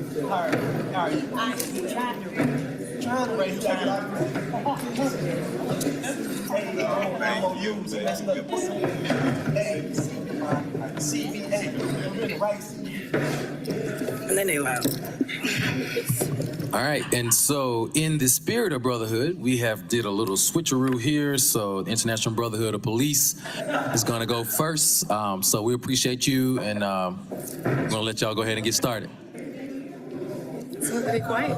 And if y'all don't mind in the back, we're Miss Pagnano, everybody. We're going to get started with this next group. So we're going to respect them and give them the floor. Thank you.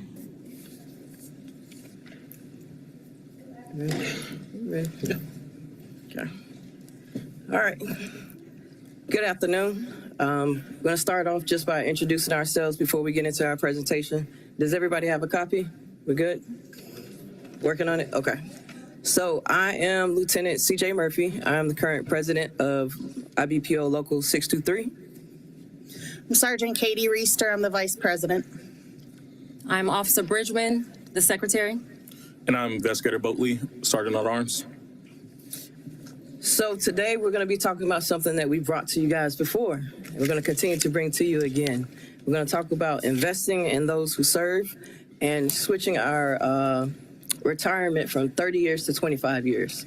So before you have a quick but detailed presentation on why we feel that this is important and this needs to be taken care of and done, okay?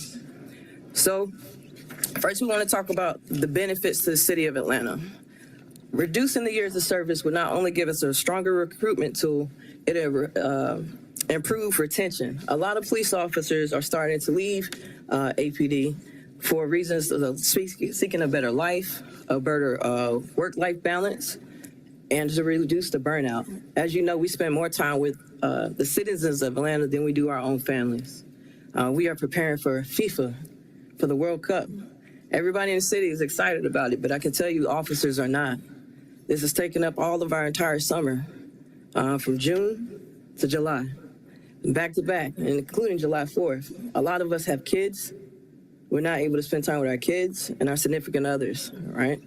We are dedicating 12 to sometimes even more hours to the city to come out to make sure we're able to host a safe and secure event, which we love, and I love my job. I'm dedicated to my job. I'm dedicated to the city, but at the same time, we host events back to back to back. Once we finish one, we get another one. Super Bowl, DNC, it's nonstop. Officers are getting burnt out, and our divorce rate is really, really high. Not only that, but substance abuse. More and more officers are getting in trouble for drinking, for smoking, and they're trying to self-medicate for things that they should not have to, okay? It'll increase morale, give you something to look forward to. I've dedicated this many years of service to the city of Atlanta. I have a place where I can see myself retiring and still being able to live a healthy life. It gives us a competitive advantage, public safety stability, career commitment, healthier transition. A lot of officers deal with traumatic incidents. Some officers are unfortunately hurt while on duty. This will give them a healthier chance to retire. And it brings a positive community message. It tells the community that you're investing in the people who serve, okay? So why the change? Several sites and studies have said that the national average for police officers is 57 years old. All right, I want you to sit with that. I don't know how old everybody is on this city council, and I'm not gonna ask. But I myself I'm 42, right? You're right, I'm 42. 30-year retirement. You're 42? Okay, so you understand. Y'all happy to say your age, okay. So with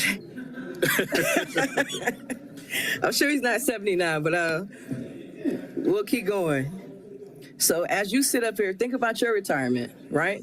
Think about what you have planned at your age, and think about what you don't have to deal with. Think about the traumatic incidents that you don't have to see and the calls you don't have to respond to. You don't worry about, every day if I'm gonna make it home tonight, or what type of call I'll pull up to, or if this domestic or if this traffic stop will turn ugly. It is 20 years less it's 20 years less than the average general population, meaning that police officers live 20 years less than you guys, all right? We are literally 20 years behind, but working the same amount of time. Heart disease is the leading killer of active and retired police officers. On average, the record suicides between 2016 and 2022 was 1,287 suicides, an average of 184 per year for police officers. Unfortunately, you know the name of the officers that we've lost to suicide. And I also include those officers who's died for overly drinking or drugs, all right? Officers are 54% more likely to die by suicide than the average American. So not only do we have 20 years off of our lifespan, we're 54% more likely to commit suicide. But again, we're still working 30 years. All right, this will give a stronger recruitment tool, and the pension will attract more people to come to APD. The last thing I'm gonna talk about before I pass it along to my partners is attrition, all right? Retirement rates continue to decrease each year. Meanwhile, resignation rates remain the same. In these two charts, you'll be able to see the retirements that we have, retired, resigned, and for other reasons, based on years. The second one will show you during the exit interviews what were the main concerns of APD officers leaving the department. So you can see in 2025, higher pay and pension has remained the top concern for the past couple of years of police officers, okay, that leave APD. They don't want to spend 30 years of their life here where they don't feel appreciated and they feel like they need more of a life after they retire. All right. Go ahead, Paul. Hey guys, once again, I'm Investigator Boley. So this slide that we're looking at, this slide outlines a proposal. What we're looking for is 25 years of service with a 75% pension payout. Currently, the average years of service for an APD officer is around 12 years, with their average age being 40 years old. There are approximately 138 officers within 5 years of the current retirement eligibility of 30 years, with an average age of 56. The national police life expectancy is 57, so they only get to enjoy about a year. Under the proposed model of 25 years of service, that number increases to 228 officers within 5 years of eligibility, with an average age of 49. Additionally, in this slide, we've included the workers' compensation data from 2023 to 2026 year to date. What this proposal really does is make the retirement more realistic and more attainable for our officers. Right now, a lot of officers simply aren't staying long enough to reach 30 years. So instead of finishing their careers here, they're leaving early and taking their experiences elsewhere. By moving to the 25-year model, we're creating a system where more officers can actually see themselves staying and reaching retirement. And you'll notice the difference in age as well. From an average age of 56 down to 49, that matters because this is a physically demanding job. When you pair that with the workers' comp data, it reinforces the reality that an aging workforce comes with increased injury risk and long-term costs. So this proposal isn't just about benefits, it's about sustainability. It helps retain officers, support their long-term health, and reduce the likelihood of losing them before they ever reach retirement. But even with a strong proposal, we also have to look at the bigger picture, what the department is facing overall, and that's what this next slide shows. This slide highlights the department's growth and current staffing level. As of 2026 year-to-date, APD has an authorized strength of 2,223 officers. Current staffing, including sworn officers and recruits and recaptures, is approximately 1,780 to 1,821, leaving around 243 vacant positions. At the same time, the city population continues to grow at an average rate of 1% to 2% annually. This does not include the estimated 2.4 million daily commuters that come to the city. What this shows is that demand is increasing, but the staffing is not keeping up. We're operating with hundreds of vacancies in a city that continues to grow, not just in population, but in daily activity and workload. And when you factor in the millions of commuters coming into the city every day and the actual demand on officers, it's even higher than what the population number alone shows. So what happens is that officers we do have are stretched thinner, workload increases, stress increases, and that feeds right back into the attrition problem we talked about earlier. That's why retention becomes just as important as recruitment. We can't just focus on bringing people in. We have to give them a reason to stay. And that's where this proposal plays a critical role. At the end of the day, this isn't just about retirement. It's about maintaining a stable, experienced workforce in a growing city. If we want to keep officers here long term, we have to provide a system that makes staying worth it. Again, I'm Sergeant Reister, and I'm just going to conclude our presentation. Potential cost benefits to the city of Atlanta: reduced turnover costs, lower overtime expenses, better return on training investment. It costs a lot of money to train an officer at our academy.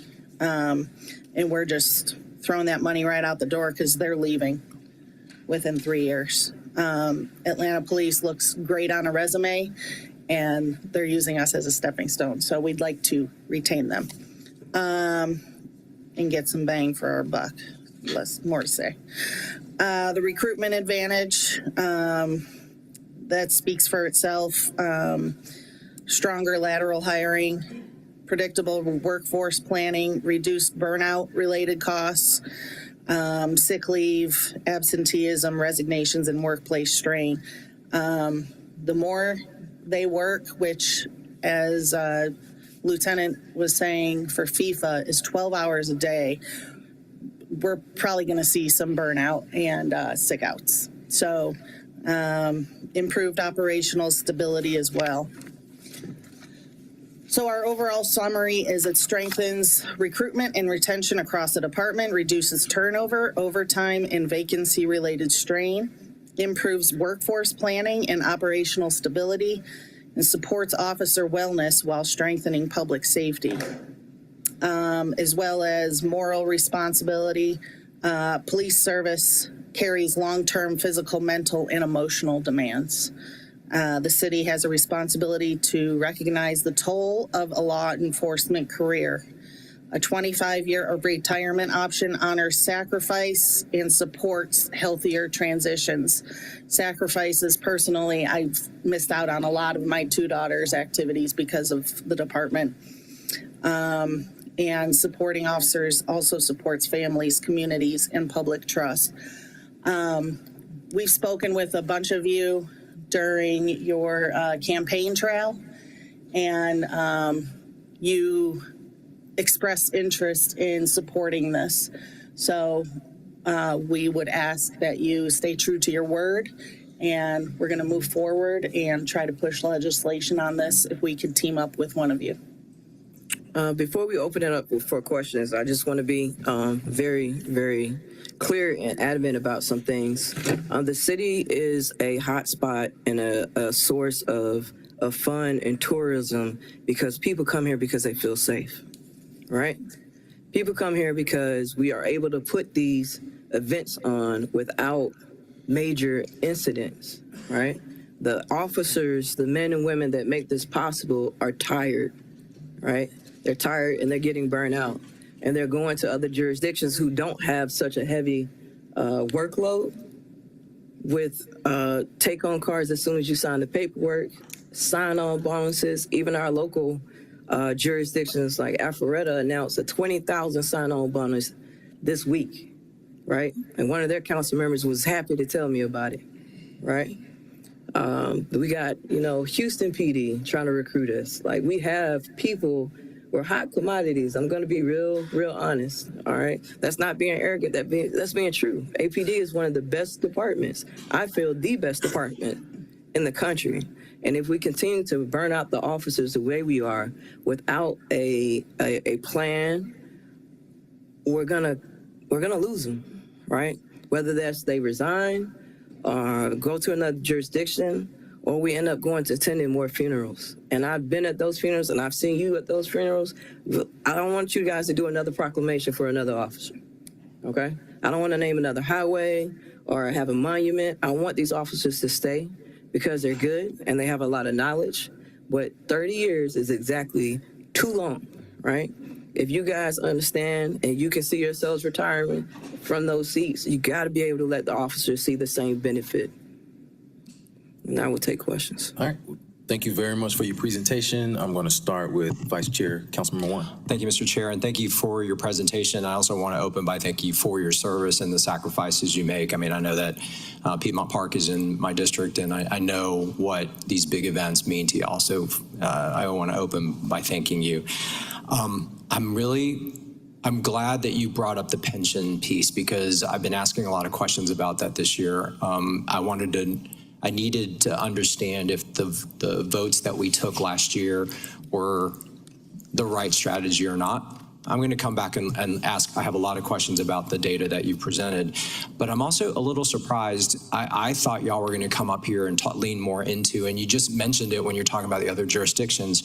Like we've been hearing take-home car sign-on bonuses, and you said that yourself. So it sounds to me, I mean, I know we'd like to have all of it, but you're actually prioritizing the pension reform over those two. But those are the two that are luring people away from our force. So I need you to help me reconcile that a little bit before I ask all of my pension questions. Okay, so the takeoff program is happening. A lot of the delay has been because of shipments. We have a lot of cars sitting that we're not able to get the light packages put in because of everything that's going on in the world. But the take-on car is important, but it's not as important as getting officers paid and getting officers a good pension. We will eventually, everybody's going to have a car. Okay. We understand that. It's taking time, but everybody's going to have a car. Yes, I can go to another jurisdiction and get a car immediately. With gas prices, I can see why this is important now. But we've worked through that. We were heard on that, and that's coming. Okay. We are trusting that what the council has said, what the administration has said, what our chain of command has said is coming. Okay. We trust that. We are focused on changing something that has not been put on the table, and we are tired of burying our brothers and sisters because of suicides and other things that could have been prevented. So now we're looking at the life. What is the value of an officer's life? You see what I'm saying? Mm-hmm. It should not be a numerical number. We should be able to say we can do 25 years. We understand it may be a small hit. Maybe officers will have to put more into their pension. Maybe we'll have to have a lag or a drop program, which we're willing to do and come to the table and talk about. But we have to do something. And sorry to interrupt, but but I think it adds clarity to my colleague's question. Isn't it true that the pension program for APD is a really attractive recruitment tool? Because my understanding is APD is one of 2 or 3 cities left in the state that has a traditional old school pension. Is that accurate? So for me, that is accurate. I'm on the old pension plan. Okay. So if you're referencing the 80%, that is me. But the newer officers do not have the same pension plan. Okay, they're on a different pension plan. Very few other cities do. That's why it's a... Well, we have... Go ahead. You want to talk about the other jurisdictions? A quick Google check told me that the city of Oakwood, Georgia, if you don't know where that is, I had no idea, is in North Georgia in between Beaufort and Gainesville. They have 20-year out at 90%. Douglasville PD is 25 and out. And actually the state of Georgia is 25 and out. So state police. That's what yeah. Mm-hmm. So we have other jurisdictions that have 25 and out in our own state. And then nationally, there are a lot of other departments. You know, we can look at NYPD, but that's the top tier. Okay, so now I want to shift over to the graphs that you wrote about, you presented about attrition. the year 2026 year to date, what is the cutoff date?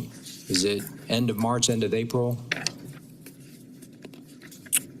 Or is it today? Last week. Okay, no, good. That's helpful because it's very, very recent. Help me understand the attrition 20 to 26 year to date. If I'm looking at these strictly at the numbers, it's actually telling a different story. It's saying that in 2026, our attrition numbers are much lower than they were in 24 and 25. So it's almost going in the right direction. What am I missing? So I will say that this year is also a promotional exam year, right? So we have officers that have signed up to test. Depending on how they do on the test, may decide whether or not they leave or stay. And also FIFA, a lot of overtime. A lot of things are happening. A lot of people won't do or change until the end of the year or after they have the opportunity to. Overall, if we go by it, We graduated a lot of. yeah, we also have a lot of new officers that we are putting out on the street. We hired 340 last year. So what we're doing now is the field operation, they see more officers coming out, so the morale is getting better. All right, so there's a lot of waiting to see what's going to happen this fiscal year. What am I looking towards? Am I going to be able to transfer to other departments? But at the same time, things are still coming that haven't hit yet because we're.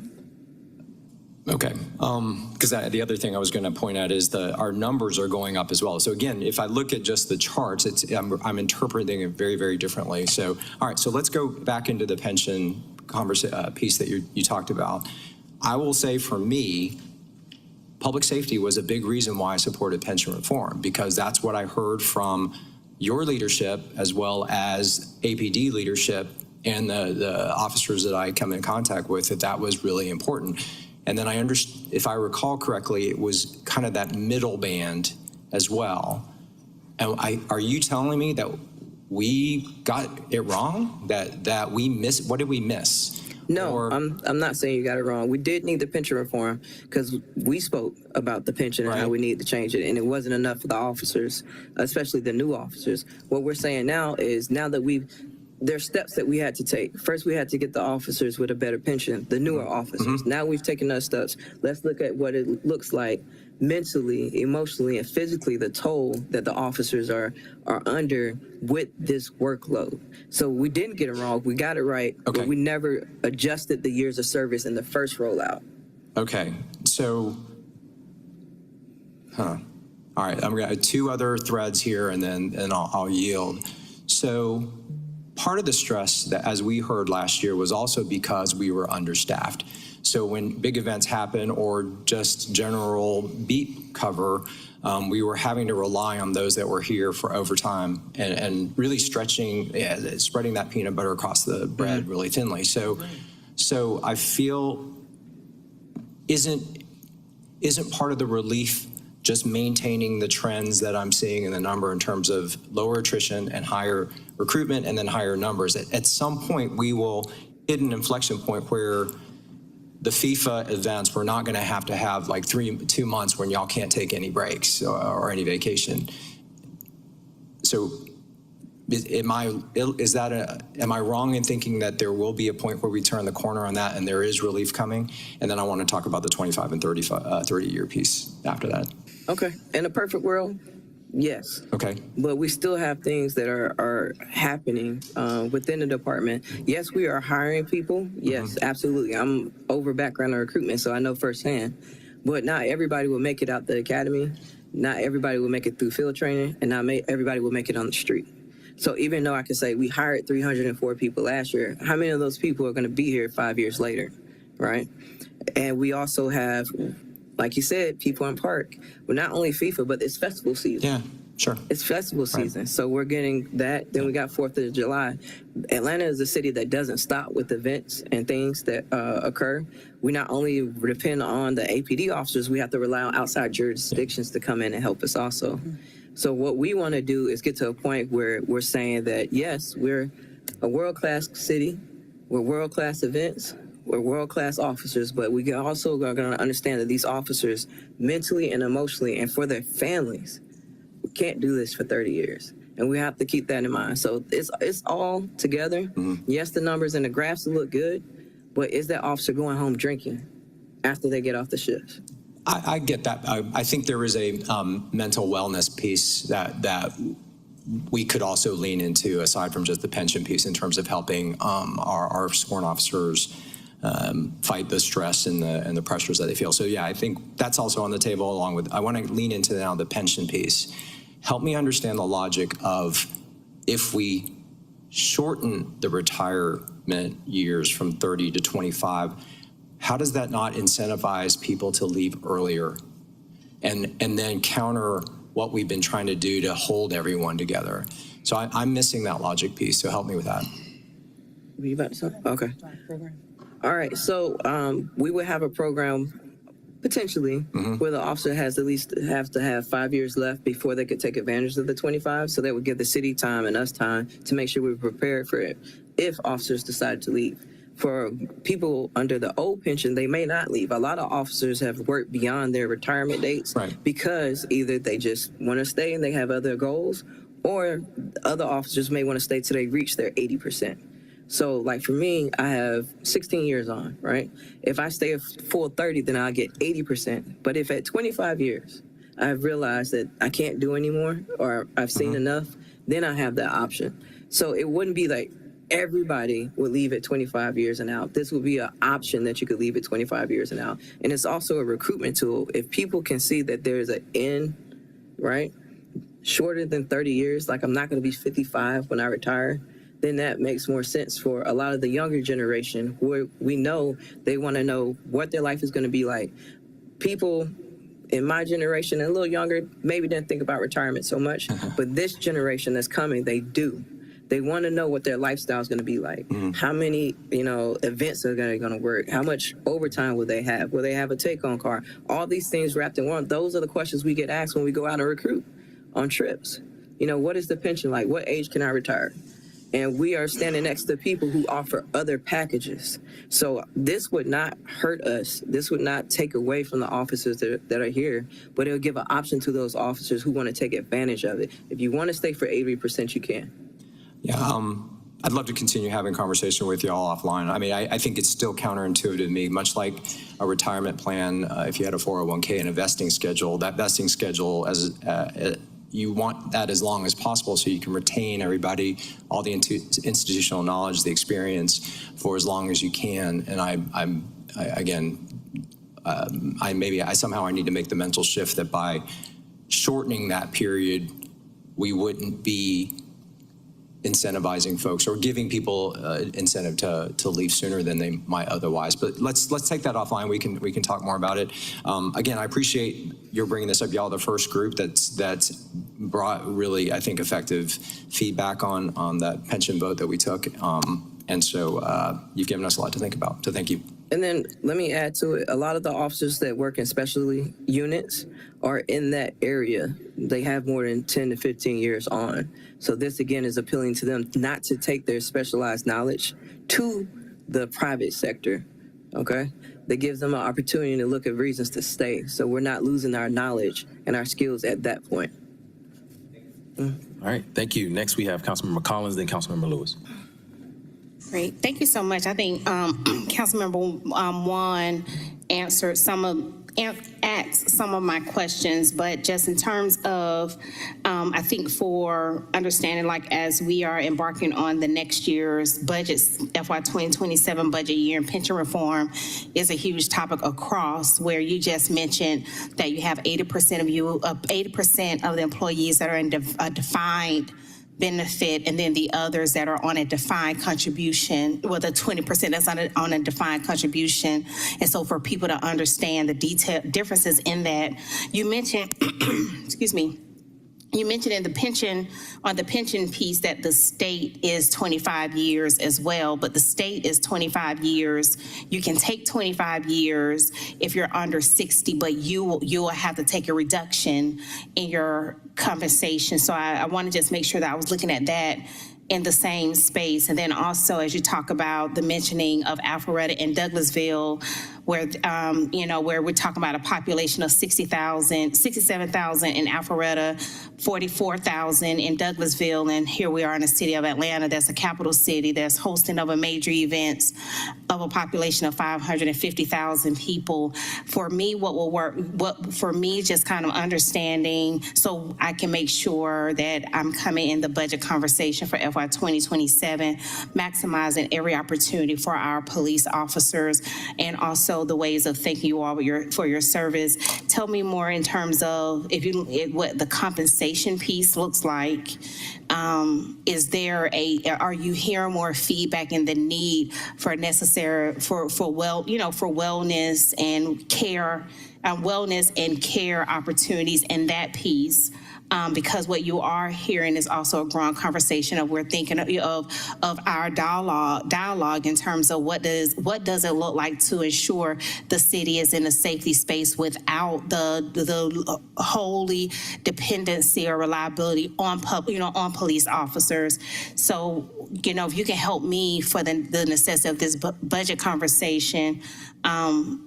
What will be the priorities that you're hearing from our current officers in terms of what they need, where we may not right now be able to address the holistic piece of a pension reform initiative that is happening across the entire state? Thank you for your question. I've done enough of these where the first question is, what other jurisdictions offer this?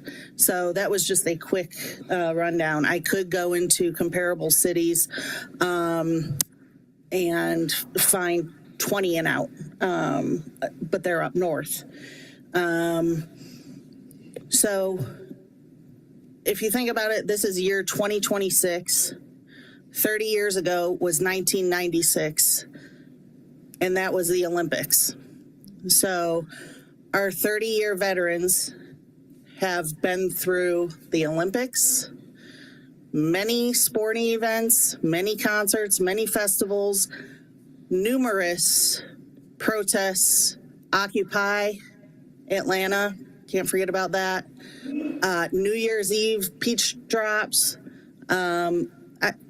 4th of July road races. I could name a million events. They're tired. And we're getting this feedback from a lot of guys that have been through most of that. There's been a lot.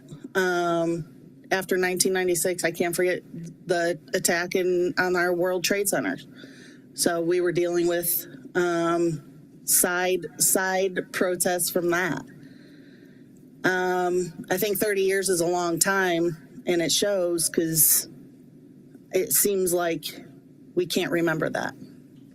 So everything that they've been through. So the younger guys, yes, they like their take-home cars. That's what they want. They want their take-home cars. And we needed to reform our pension last year, which is great. That's a huge attraction for young people. However, we're kind of putting our experience on the back burner. And one of our main requests from officers and above that have been here is please, please, please try to get me out of here earlier. Please. They've missed so many events with their children, with their families, that we need to push this. It's about time. So my follow-up question to that then, in terms of for that, say, 27-year officer that is 3 years close to, say we can't, because, and I think we should get the numbers from finance and understand the magnitude of what pension reform, because it should not just apply to the police department. It should be across the entire city. And we're seeing in Illinois and other states where pension reform and that nature, which is why the new pension style was introduced, literally it's the exact example that almost bankrupted the state of Illinois. And so so in that regards, you have a 27-year officer that is asking for more. Would the strategy be to advocate for higher compensation? because they're able to lock in based on the current pension guidance. They're able to lock in their highest pension, their a percentage of their salary based on their highest within the last 2 years. What is the, like for right now, what is the conversation regarding around the increased compensation in that regards, where the pension reform piece has to definitely be a multi-year strategy for true effectiveness and sustainability. Just understanding conversation for that 24, 25-year veteran, or even the 15-year. My best friend's husband is a 15-year officer with APD. What is the conversation revolving around, like the compensation side of things, as a strategy for that piece? So I would say that compensation is always a conversation for APD. So we do absolutely understand that this cannot happen overnight, and it will be a multi-year process. We just want to be the conversation to the front. Now, officers do want increases in pay. Absolutely. We were able to do things with the classic comp study before, but again, cost of living is going up, gas is going up, everything is going up, and we need to be able to sustain, and officers also don't want to have to work extra jobs to supplement for the increases in life. So with that being said, the conversation around compensation, equipment, overtime is part of conversations. Also, we want to be able to work our cases, be able to put in the man hours needed to solve our cases. We also want to be able to know that if we do have to go the extra mile, we do have to stay over for festivals or concerts or FIFA, that everything that we're doing, it will be compensated for. Officers don't want to have to flex time or E-out, we call it E-out, when we have to flex our time to make up for if working over one day. Officers would rather be able to get that overtime. So the conversations right now for this fiscal budget, fiscal year, absolutely revolve around compensation and increases. We also don't want compression, because you have sergeants who will be able to work overtime and make more than lieutenants. Those conversations still happen. Our purpose today was just to bring this conversation to the front, because the 25 years and out, and I understand wholeheartedly why you want to do it across the board. But like we said in our presentations, our lives and our life expectancy is not like everybody else's. And the things that we do and the things that we see is not like everybody else's. Our suicide rate is higher, our divorce rate is higher, and our life expectancy is lower. So I understand that everybody wants to be able to help the entire city. But as we sit up here today, we're speaking for the police officers, those who aren't okay. So, yes, ma'am. All right, thank you, Councilmember Lewis, and then we'll have Council President Collier Overstreet. Just the same thing. I truly appreciate you for today. I sat on the pension board for the last 4 years, but before I came to the city of Atlanta, I actually was a part of ASME, and I worked in the retiree department for about 3 years. And part of me working in the retiree department meant that I was a part of every pension coalition in the country. The one that we worked with most was the National Public Pension Coalition, and it's headed by the largest unions in the country. Georgia's not a part of it. And so some of the research we were doing, they were talking about, they were switching to the 30-year plan. So I'm really happy to be on the pension board, to have presented that plan, and happy to work with Councilmember Shook at the time, who's probably one of the longest serving members of the pension board for city council. We were pretty proud of the legislation that we put in, and part of it, the only part I didn't like was that the pensions are still broken apart. I wanted to find a way to get the trash man, the fireman, and the policeman all in the same pension so that we can actually move stronger. And so when you say that police should be taken off, why it'd be hard to do that, because the trash man would say he feels that he needs to retire at 25 too. So what's the difference in there, if you mind me asking? I respect everybody that works for the city of Atlanta and the effort that they put in. But as I stated before, I can only speak for the profession that I'm responsible for, and I do. And as police officers, our every day to day is never the same. You know, you never know what you're going to get. You never know what you're going to do. In my police career, I've worked on every unit, whether in the street or behind the scenes as a homicide detective or as a LGBT liaison. So you can do multiple things as a police officer, and the toll it takes. I'm not saying the trash man doesn't physically take a toll, right? But the trash man is not responding to a call where a child is being stabbed and you don't know if you can save that child. The firefighter is. Well, the firefighter, yes, they come, but after they finish there, they're not doing the process with the autopsy with the medical examiner. They're not interviewing the families. They're not processing the scenes and doing beyond further than that. You know, I love and I support my fellow firefighters, but what I'm saying is, as police officers, right, the day-to-day that we face is different than, you know, the normal, I don't want to just keep saying the trash man because you said the trash man, but the normal general citizen employee for the city, you know? And you know that by doing ride-alongs with us. You know what we respond to. You know what we deal with. And what we're saying is 30 years for us in our profession with the amount of things that we handle and we see and we deal with is too long. And the reason why I say that, I worked for AFSCME during COVID-19. And that's when we came up, we found out how important the trash man was. We came up with the word essential worker and frontline worker. And so I just would like to, if we do it for one, I would like to do it for all. I think 25 years would be, they would retire at 25. I can see people now getting that 80% and 25% and retiring that day. And so I think I wish that the police department, their set up the representatives to the pension board would have brought this up at that time period, because at the time period we were actually negotiating and try to get 25 for them and 30 for everybody else. We probably could have talked about it at that time period. The next question I wanted to ask about, similar to Councilmember Juan, looking at the numbers and believing what the administration has been telling us, the police, it seems like the morale is going up. And looking at the numbers, people not leaving. We did the take-home cars. We've done the higher pay. We've reformed the pension, similar, because that's what was the request at first from the police. And you're saying that it's not working? No, I'm not saying that it's not working.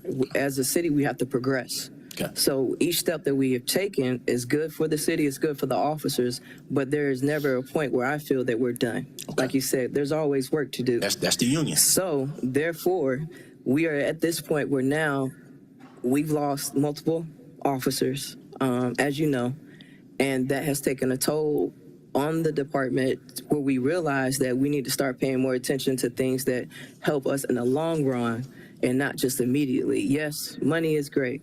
Always can use more, always great. Take-home cars are great. Not everybody has one yet, but the process is happening. If we sit here and we say and we agree, hey, we understand what you're going through, we understand what you're seeing, we understand that the national expectancy is only a year difference from the average age of a police officer who is within 5 years of retirement at 30 years, that is a problem. We have to do something about that. So I had a job fair not too long ago in my district, and the city of Dallas reached out. City of Dallas Police Department did reach out to me to attend that job fair, and I told them that no. I went to college with the young person who's actually, my college is the only HBCU in America with a police department where you can get your degree you can get the training to actually go and get it. So a lot of the folks, the leadership, are coming from my college and in the police departments across the country. And so when a gentleman reached out to me to ask me about it, he said that the city actually offers more than Dallas because of the house. He said that the city of Atlanta, we have a program and you can probably talk about it if you want to, but he said that the city of Atlanta, because we're going to recruit at different fairs as well across the country, New York and we're going to other places too. He said that when the city of Atlanta comes, they talk about the take-home car, they talk about the pay, the pension, and a house, or eligibility housing for a house. Program. So I wanted to make sure that we are as a council, because I wanted to feel good about what we've been doing as a council, because I know the trash man does not have a housing program. And I've been trying to work, and I know firefighters, they built a housing program in the last 2 years to catch up with everybody else. And so I wanted to make sure that the mayor's office and make sure that we as a council have been investing as much in the police department, so much so that I was told we have more police officers than we've ever had. So the investments that we have been making as a city are great. And again, I stand on it. We've been doing a great job, but that is not all that we can do, right? That is not where we stop, and that's not how we are gonna progress if we do that. No, when we come up here, we are asking for things to help the police department, right? To help our officers. And that is our only job, right? But when we work in partnership with other unions like the firefighters, we are also on one accord that we want the best for the city. Okay. Those programs are great, yes. But every time we do something, the other city does something. Okay. We set the standard, right? So anytime we do something, they're copying us immediately. We set a $10,000 bonus, $20,000 overnight, right? And so there always going to come a point in time where what we have, another city has. Can I tell you why he told me they're coming? So they said that APD has the best black trained officers, and so they're coming to diversify a lot of their units too. So a lot of their push off, because I was like, why are you trying to come to my job fair at Roselle Fair? I can answer that. Who did you hear this from? From the police department. So they was trying to diversify. A police department where? Across I've been loud about where was it from. Well, we're telling you as Atlanta police. So listen to us. Okay. Don't be listening to other departments because we know firsthand knowledge what is going on in our jobs. So please stop referring to what other police departments are telling you when we're up here trying to explain to you what's going on. It's my job to ask questions. I apologize if you don't like the question I'm asking. I understand that. Also, please stop comparing us to other careers in the city. It's completely different. Our job titles are completely different. Our responsibilities are completely different. We've had three so city by you people comparing us to the garbage department, sanitation, excuse me, it's showing that you don't really know what we do. So please come back and do more ride-alongs so that you can see. And what you're saying basically is other jurisdictions and other departments are taking note of the talent that APD has. And all we're saying is that we want to be able to keep that talent here within the city. And in order to do that, we have to keep increasing the things that we have to offer. That's what we're saying. And she didn't do that to any other white council members who actually were mentioning other departments as well, and other council members who were doing that. And also, I know this chamber, I got cut off a few times right there. I just want to make sure I note that. Mm-hmm. And I was making sure I asked the questions as plain as I possibly can. I can ask as many questions I want to. I've never had a person tell me to stop asking questions that I was asking. And so the reason why I actually I was the last council member to ask questions too. And so I was listening to other council members talk first, and I was hearing these other cities, and I was specific about a city that actually told me that.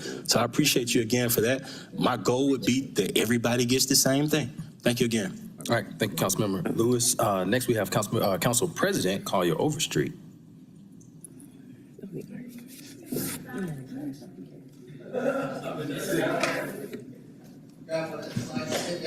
Yeah, I'm gonna be Council Member Winston for 2 weeks, 3 weeks. Thank you all so much for being here today. And as Councilmember Juan was speaking, and I'm sorry you can't see me over here in the corner. This nice corner lot is nice. I'm just saying. As you were speaking, what came to mind for me is that I do believe that police officer years are different from my years. You know, as a City of Atlanta advocate and employee, and so understanding that, that alone says we're not getting shot at every day, we're not mentally drained like maybe a police officer would be in the course of a day, and you multiply that 25 years instead of 30 years, and not that I have the answer as to how we would accomplish that, because I too have sat on the pension board. I was on the pension board for 3 years. So I do know that that is a lengthy process, and it really is a lot of deliberation that goes into those packages. But I can hear you. I understand what you're saying. I definitely will not compare my 30 years to a police officer's 25. So just. Thank you. I said I wasn't going to talk all day, and I did. Just had to say that, though. And so I yield. Thank you. Thank you for that. That's the basis of what we're trying to say is that the time and the toll of being a police officer is different, and that we just want the city to recognize that and give officers an option. Not saying they have to take it, but an option if they want to reduce their payout, their percentage. If it's been too much or too long, if they want to spend more time with their family and their kids, then they have that option. Yeah. And I will also add that I actually came from a company where retirement was 20 years. So just leaving that all right there. Thank you. Thank you. Thank you. We do not have any other questions. I did want to just leave with the thought that, I have had some conversations with police and fire regarding instituting a drop program on our pension investment board. And for my colleagues who do not know what a drop program, it allows you to basically take an early retirement where you freeze your pension payments and put them into an interest-bearing account. But you are still able to work for a set amount of years, getting your salary. The money is still, the pension level is still funded from the city for the amount of time. So let's say it's 5 years. And then the retiree after that 5 years would get the lump sum of money that has been put into that account after they retire officially after that 5-year drop period is over. So just wanted to get quickly your thoughts on, if that's something that you all think would work for police, or I actually had that conversation earlier today, just today, right before I came. Yeah. And that is something that we would be interested in talking more about. I do think it would benefit some officers. But, however, I don't want to lose sight of the officers who don't need to stay. Okay. I want to make sure we recognize them and also their families and the commitment and the sacrifices that their families have made while they have been police officers. All right. Well, thank you. All right, thank you. We appreciate your time, and we want to get to our last presentation. Thank you, guys.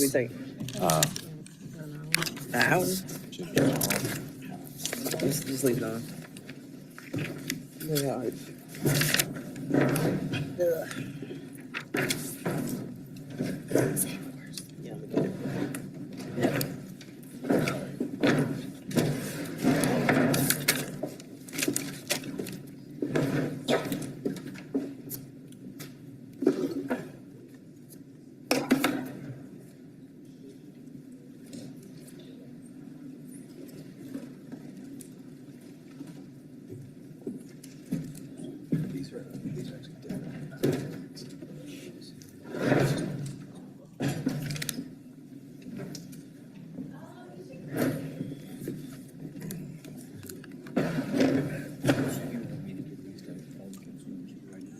At least make sure finance. I think there's only 9 or something. Make sure finance. All right. Last but not least, International Association of Firefighters. Floor is yours. All right, thank you all for having us. Nate Bailey, President of Professional Firefighters of Georgia. Also have our newly elected President of the Atlanta Professional Firefighters, Alvin Rashad. Good afternoon, Madam President, Council. I'm just going to kind of make a statement with our transition going on. I just want to kind of introduce myself. Of course, like he said, my name's Alvin Rashad. I'm the newly elected president of the Local 134. I'm also a resident of District 12, and I appreciate you all, giving us the opportunity to speak. And honestly, just kind of running a contested campaign for the first time, I kind of understand what you guys go through, some of the good, the bad, the ugly, but I truly respect, you all going through that process, and then I take my hats off to you, truly respect that. Because I got elected just yesterday, I want to, recognize Nate Bailey for his leadership in the service of the local. He has his dedication, and he's going to continue. Nate Bailey is not going away. He's the state president, and he's going to be advocating for members all over the state of Georgia, not just the Local 134. So thank you, Nate, for your service. And today we're going to be presenting the facts that are rooted in firefighters' feedback. And the firefighters, we took a survey earlier this year. The biggest concern and priorities for the firefighters are competitive pay, enhancing the pension and retirement contribution, better working conditions, and just allowing them to serve the cities at the highest level. We look forward to working with this council, the mayors and his team, of course, Fire Chief Rod Smith, to bridge the gaps to ensure that, you know, Atlanta firefighters can recruit, retain, and properly support firefighters who protect us every day. So today, because Nate did all this hard work to prepare this presentation, I will yield to him today to present some of the budget for firefighters, the local 134. Thank you. Thank you, President Rashad, and I can attest it was a campaign like some that you all have to go through. So congrats to Alvin, and I look forward to serving with him. We'll get started. The first thing up is the pay plan, and some of our requests from council and FY27 is definitely fixing this pay plan. It is our #1 priority. We've dug into this, spent 18 months digging through emails and trying to figure out kind of what went wrong, and we discovered what went wrong through open records. Also, out of class policy, they're using our men and women to kind of work up and out of class, and they're kind of, in our opinion, kind of manipulating the policy, the code. Health and wellness is going to be a big part of our ask. And also pension enhancements is going to be kind of the similar statements that APD made, and we have some evidence to present. Equipment, always trucks. Everyone knows about the trucks. And lastly, labor access. We've had some issues meeting with recruits, and we believe there may be some legal issues there that we're going to ask y'all to look into to make sure we can meet with our recruits. First up's the pay plan. When we first saw the results of the pay plan, we knew immediately something wasn't right, because we've been knee deep in this. We've kind of, I don't want to say it's passion. I think at this point it's more of obsession, because we want our firefighters, our members, to be fairly compensated. So when the results came back and we saw that it was actually, in our opinion, less than the 2019 study, we immediately went to work, what a labor organization should do. We started requesting open records and asking any question that we could. So you can see the firefighter rank, the 2019 study, it was 68,000 at 10 years. 2024 came back at 68,000 at 15 years. So how could it possibly go down with record inflation? And we also pulled all the same records that the company would have pulled. So we knew where it should land. And then when we saw that it didn't, we went to work. We got a bunch of these emails about a year and a half ago, and we got the latest batch probably in January. And what we found was, after the city got the cost, they requested to pull some cities out. And then later on, we found out that those same cities were used in pretty much everyone else's study. And to our members, that's not equity, and they're very upset about it. And this is why we're asking y'all to revisit the pay plan. So the firefighter came back to 58 at 68. Well, what we found out through open records is it was actually, I know it's hard to see that, but it was actually a 75 top out. And you're going to see compression here, because every rank that we go through, what we should have received is going to be much higher. So what we ended up with, all the ranks are stacked right on top of each other. So if a sergeant gets promoted to lieutenant and goes to training, their bring home pay is actually less. So it's created a lot of frustration, a lot of resentment, and everyone is asking us to dig and find out what went wrong, and that's what we did.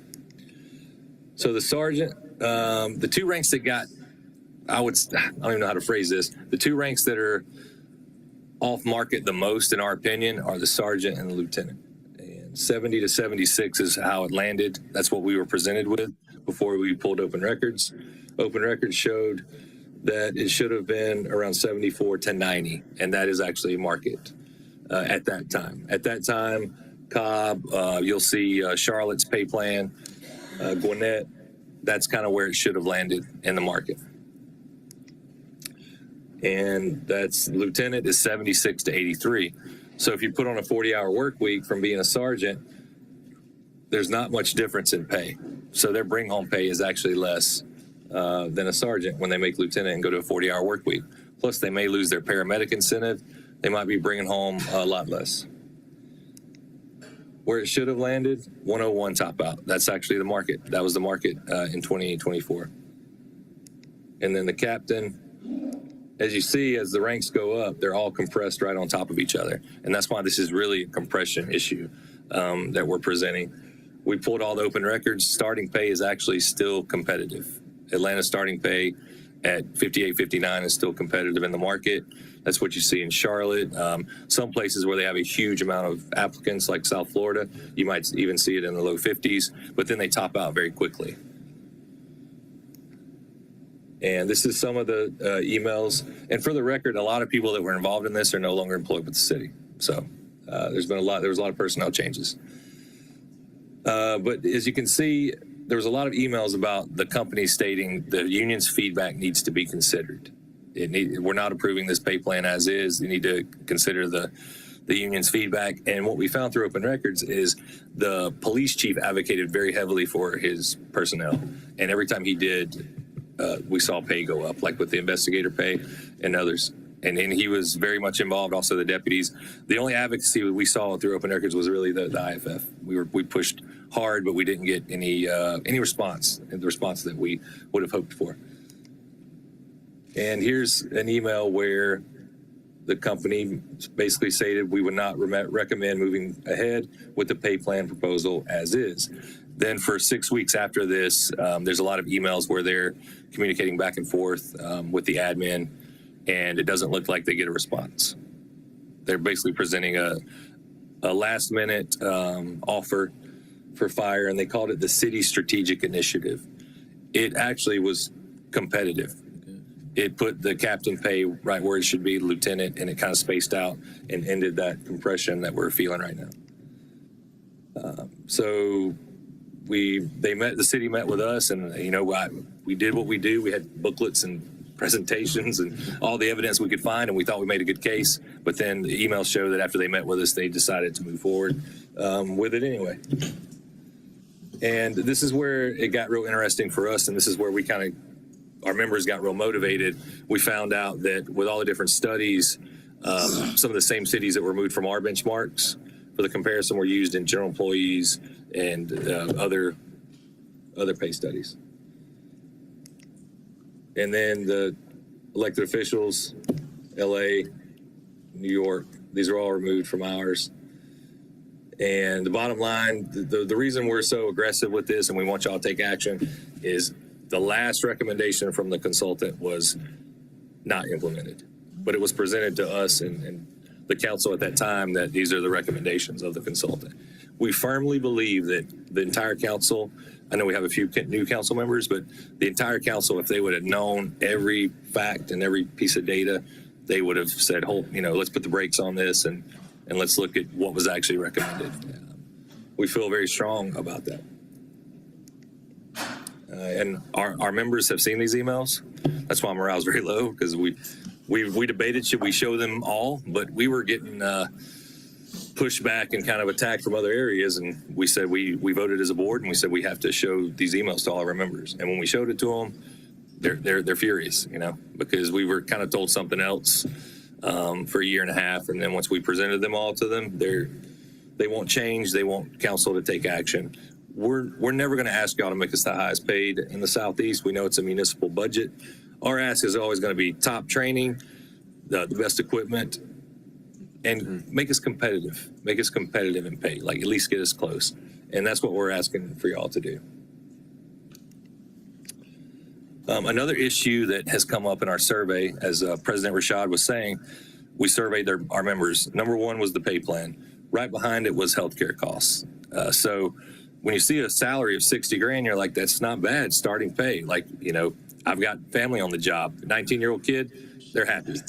But then when you have kids and you get married and you see that healthcare is $1,000 a month, taking out your check, this is a 2-week check after pension contribution, healthcare. So it takes a huge dent. And we've surveyed all the cities and counties. We pulled all the booklets. Atlanta actually has the highest, for family healthcare, the highest around. And we know that you all mainly know what we're talking about here in Atlanta, like our vacancy rate, our fleet problems, our issues. Charlotte firefighters are all over the news right now picketing because they have a 2% vacancy rate. We would love to have a 2% vacancy rate. Their top firefighter pay is at $83,000 at 9 years, and we would love to have that. We would love to be like Charlotte. We're nowhere near. It's $68,000 at 15 years. They pay half of the health care that we pay, and their pension is way better. The overtime is actually included in their pension. we've compared every major city and every local department. We're kind of behind in all areas when you add the pay. I know APD talked about the pension. The pension's dependent on your pay. So if the pay's not good, the pension's not going to be good. And this is Charlotte's current pay plan. So we only have one firefighter. Ours get all the training. So the firefighter 2 would be comparable. It's at $83,000. Our sergeants are 76. Yeah. They're at 92. Our captains start at 86. They're at 106. So, and this is comparable along all departments. South Fulton, Gwinnett, it's all around 80 top out for firefighter. Sergeants are usually about 10 grand more. And then when you get into the officer ranks, it's around 6 figures. So we pulled healthcare booklets from comparable departments. We knew we were high, but we didn't know we were the highest. And it's not even close. And Henry County, I don't know how they're doing it, but they're rolling in at $2,500. And we actually confirmed this with some of their firefighters. And it's a comparable plan. It's like an 80-20 split. Most are in the 4,000 to 8,000. And we can help with this because the IFF has their own health care. So we can actually, there's a possibility we could pull out of the city and the city could give a supplement and possibly even remove some of the liability from the city. It comes with physicals also. Yeah, it comes with physicals, annual physicals. And the cancer testing. And cancer testing. So the number one absolute that must happen is we have to fix this pay plan. We have to fix it. Because everyone knows about it. And if they knew they were underpaid and they didn't know the reason, they'd still be mad. But now that we've showed them all the evidence, they're pretty furious about it. The models that we would like to use are Charlotte, Gwinnett, Cobb. I mean, any decent department that has a good step and grade plan where we can space out some of these ranks. And to put that in perspective, imagine every day you're just responsible for yourself or the vehicle or the people driving it. But now when you make rank, you're actually in charge of 8, 10, 12 people on a fire scene, and you have to give them direction, and whether they live or die is your responsibility. That's the difference in a sergeant and a lieutenant. And for them to only bring home $50 or $60, a lot of them don't want to take on that responsibility. The out of class policy for the council members that were here last term, we had to send a demand letter to the city because we kind of got backed up with grievances. I believe there was around 150. Yeah. It was a huge ordeal. We spent a lot of our legal fund. We met with HR, and they put these discrepancy groups together, and it took months and months to fix. But the policy is a problem. It's always been a problem in the fire department because you don't get paid for out of class until after 30 days. So what we'll do in tough times, which we're in right now apparently, is you cut out overtime and you make everyone ride up in a higher position, and then you just hire the firefighter at the bottom. So we got firefighters riding as sergeants, sergeants riding as lieutenants, lieutenants as captains. And if you look at the matrix every day, everyone's filling in a higher rank, taking on more responsibility. And right before they hit 30 days, they'll get moved back down to their previous rank, so they miss out on getting that pay. Well, our first deputy actually obtained out of class pay from day 0 to day 30. And he did this through special legislation that was done through council. And when we found out about this, we took it to our members, and they're pretty furious about this because what's good for one employee should be good for all, especially someone at the top. And he was actually denied internally. He was denied internally through HR because he didn't qualify for the policy. They made the right call. This is integrity. They said, per the policy, you don't qualify. If the executives want to change it for every employee, let us know the start date, and we'll press go. Is the way we read it. But it should have ended there. But then, when there was a new HR commissioner appointed, we saw this come through. We did some digging on it, and we're like, wow, that's something, because this would make a huge difference for our employees that are riding in that higher classification. Because imagine having to take responsibility for 10, you do it for 29 out of 30 days, and you don't get compensated for it. All right. So I know PD has their issues. Like we respect each other because they don't want to run into burning buildings. We don't want to get shot at. There's a mutual respect there. But one of our biggest is cancer. Cancer is tearing us up. There's so many of our members that have it, that have beat it. And one of the ways that we can beat it is if we get tested annually, if we actually have physicals. The red is our members that have passed away from these cancers, occupational cancer, and the yellow is those that have defeated it for now. Firefighting is the only profession that's defined as a carcinogen. So being a big city, the city should provide annual physicals and cancer testing. That should not be something that can be stripped out of the budget. The last complete medical and physical that we had was in 2019. It's now the longest we've ever been without a physical. We were promised last year cancer testing. That was going to be a bonus. The physical was supposed to be kind of guaranteed. Still no physical, still no medical, no cancer testing. The last medical blood draw, EKG, chest screen was 2021. This is important. And from a finance standpoint, liability. If somebody has a massive heart attack on the scene and they go digging, why haven't you made the recommendations? Why haven't you followed the National, Fire Protection Association recommendations? Because NFPA 1582 requires annual medical evaluations for all firefighters. Why are we in our longest stretch without a physical? Here's what I tell the guys in the station. If the AC goes out in City Hall, it don't matter about vendor or, procurement. There's a legal way within the city budgeting and procurement that y'all can make things happen. This has to be one of those issues, If it takes mayor level, we got to make this happen. We want this to happen ASAP when the budget opens. We got to get this done. We would rather catch something and get somebody treatment than have to go read them their last rites because they're now in stage 4 cancer. That's as the previous president, and I know President Rashad carries this weight.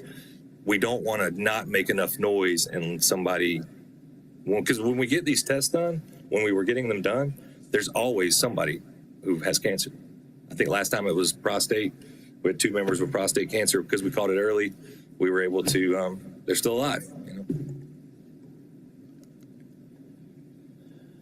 Big issue for our members in field operations is a second set of turnout gear. Atlanta is a very busy fire department. We fight a lot of fire.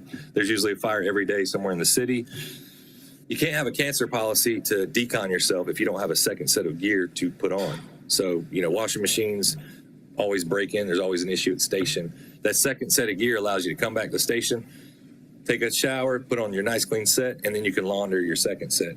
We got guys right now with 5 to 10 fires worth of cancer dust is what we call it all over their gear because they don't have a second set of gear. There's grants out there. There's tons of ways you can fund this stuff if you get creative. Urgent need by our members. To go along with APD, a lot of big city departments, it is 25 and out if you hit age 50. That's what we found. And I was talking with them earlier. In the fire department, it's actually longer. The fire department, if we match the hours that we do with our 40-hour, fire personnel actually do almost 40 years of service.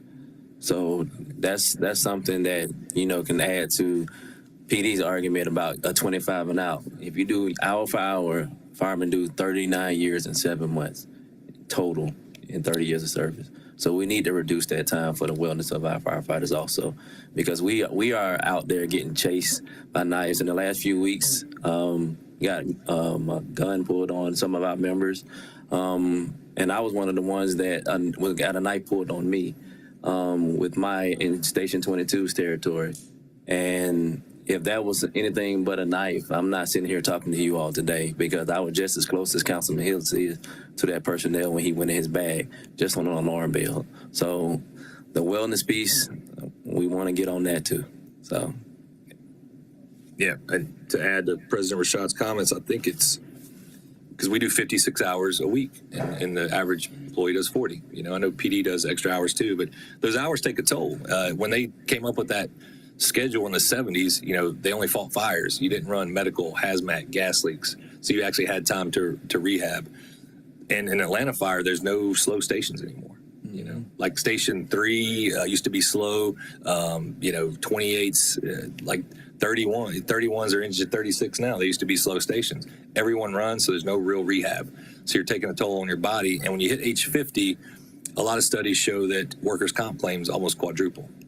This is why NFL doesn't have running backs in their 50s. You know what I mean? It's about performance. So we're not performing as well.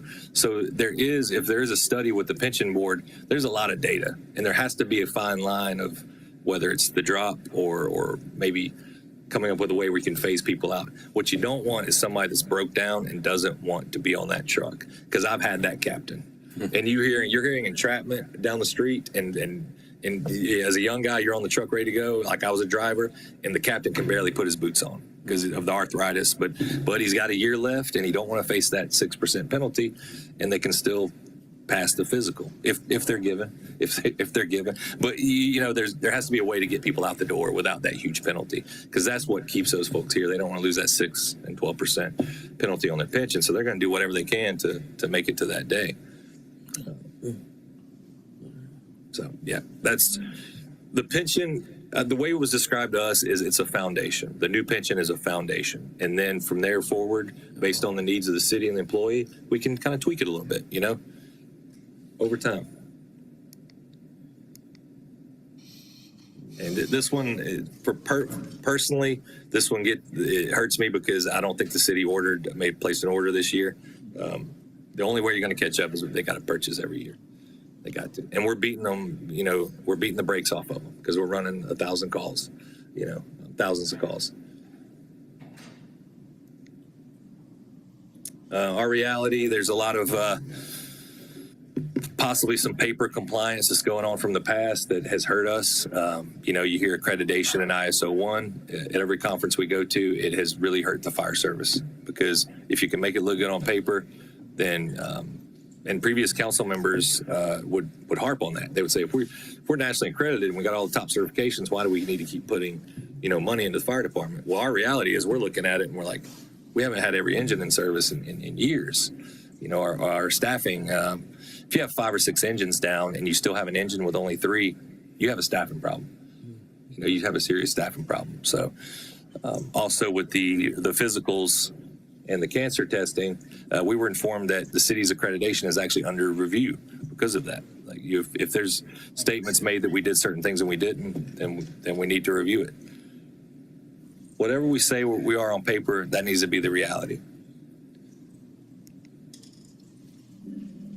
We've logged every fire death. We've logged every apparatus that's been out of service. Staffing, we have people dedicated daily to keep track of this. And I'm glad we did it, because it is a huge defense if the city ever tries to close a fire station or reduce staffing. We can show you exactly what happens when a fire station is not in service. This was about a week and a half ago, I think. About a week and a half ago, this was engines that don't have, stations that don't have an engine in them. If you look at that number 1, that's one of the busiest engines in the country. 15 is also one of the busiest. Engine 6 is at the 4. They're probably the busiest. They're in every national magazine. So now you're putting 20,000 calls on engine 1. They're not sleeping. They're not eating. And that's 24. That's a butt whooping. And when you come in and you see that, and that's your reality, it's dread. And then if they're out, now all the other territories are getting beat up. So everybody's running calls constantly. You're trying to grab food wherever you can.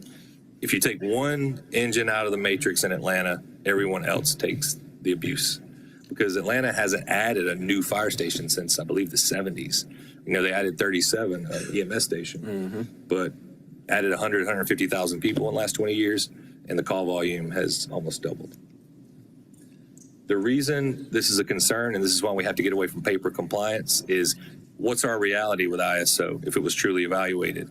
We did these numbers through an insurance company in 2021. If you go to a 3, you're adding another $300. And I picked my old house in Atlanta, which was a small house. So I picked an actual house in a district, and they did a true ISO if it changed. I believe there's 220,000 residents in the city. So you're talking $30, $40 million if the ISO. It's just a small amount on the homeowner's insurance policy if we lose our ISO.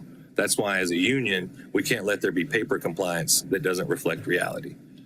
Because then we have no defense. If everyone says ISO 1 accredited, and we're like, we got a third of our engines out of service today. How is this possible? To put it into perspective of, it goes with the health and safety, it goes with the early retirement, the need for Kelly days. In 2005, 49,000 incidents for engines. In 2019, it went up to 85,000, and it's been averaging around 85 to 90, so almost doubled.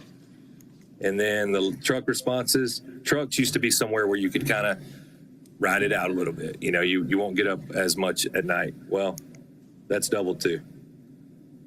So there's nowhere to hide. You're gonna run. You're gonna be busy.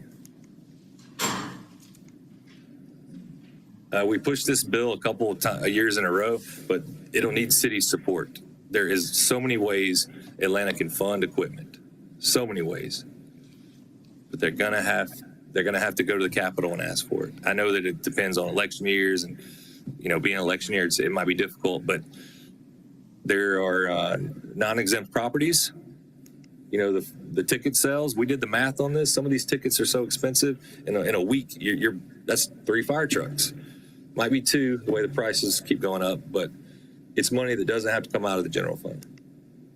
So many cities do this, and they use it for other things.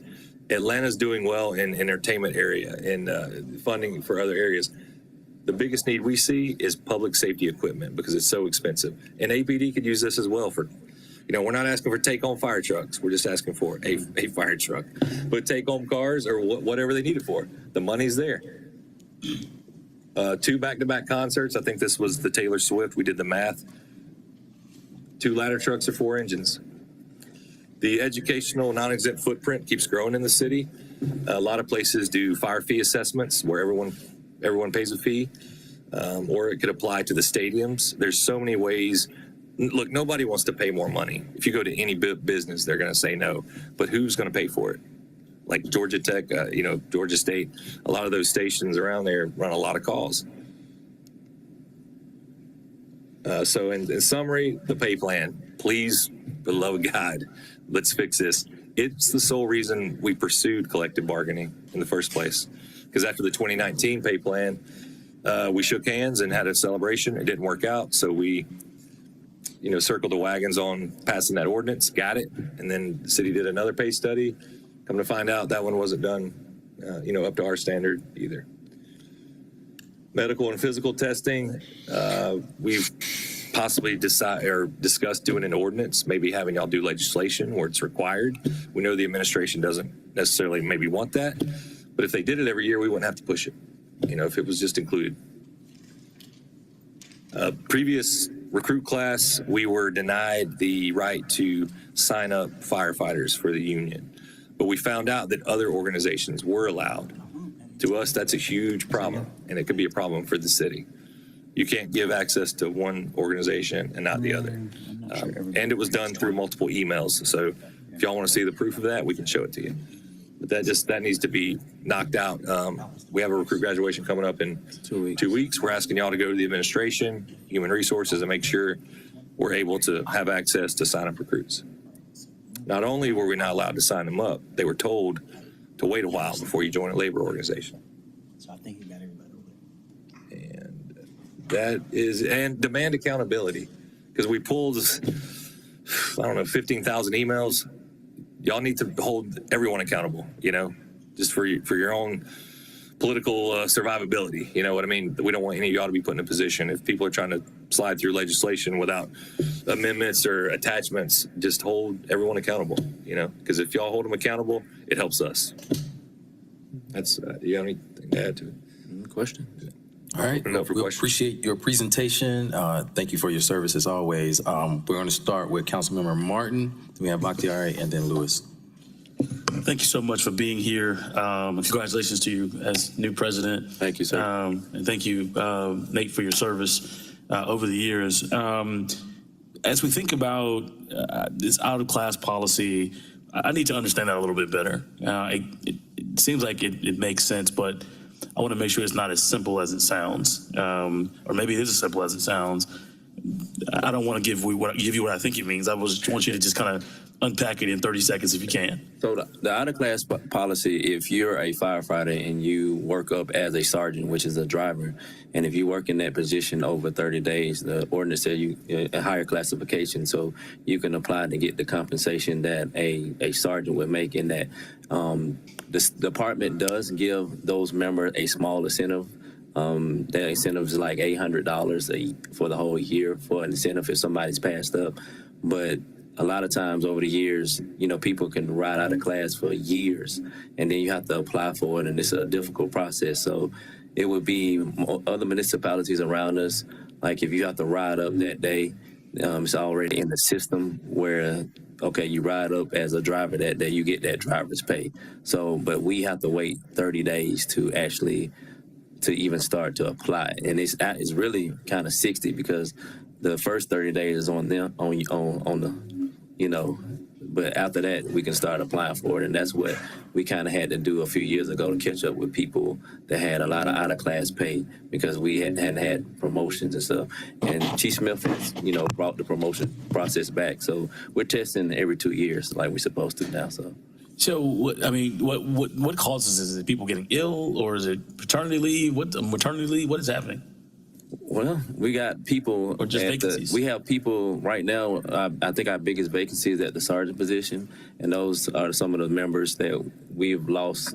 That are kind of legacy members that are leaving the department because once they, like Nate said, once they start having a family, having a kid or two, and have to pay that insurance, they can't do it anymore. They can't afford it, so they go to the private sectors or other opportunities.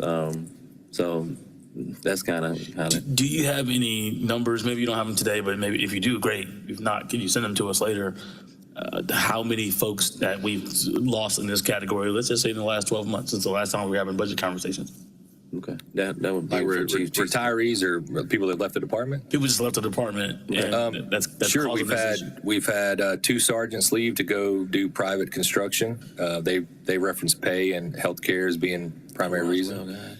We had a lieutenant quit. Yeah, go to Roswell. Yeah, and we're having 3 quit probably in the next 2 weeks to go to Roswell. We had a lieutenant leave training to go to Delta. She makes more as a flight attendant with Delta than she did as a lieutenant with the fire department. We had a firefighter from Station 7 quit to go back home to South Carolina to work for a fire department. We had firefighter off Engine 6 quit, go back to Iowa because he wasn't satisfied with the pay and the apparatus. A lot of people were sensing or put out their frustration of, if I show up, I might not have a fire engine. And they're constantly filling in. There's no crew integrity. We've lost around 19, we believe.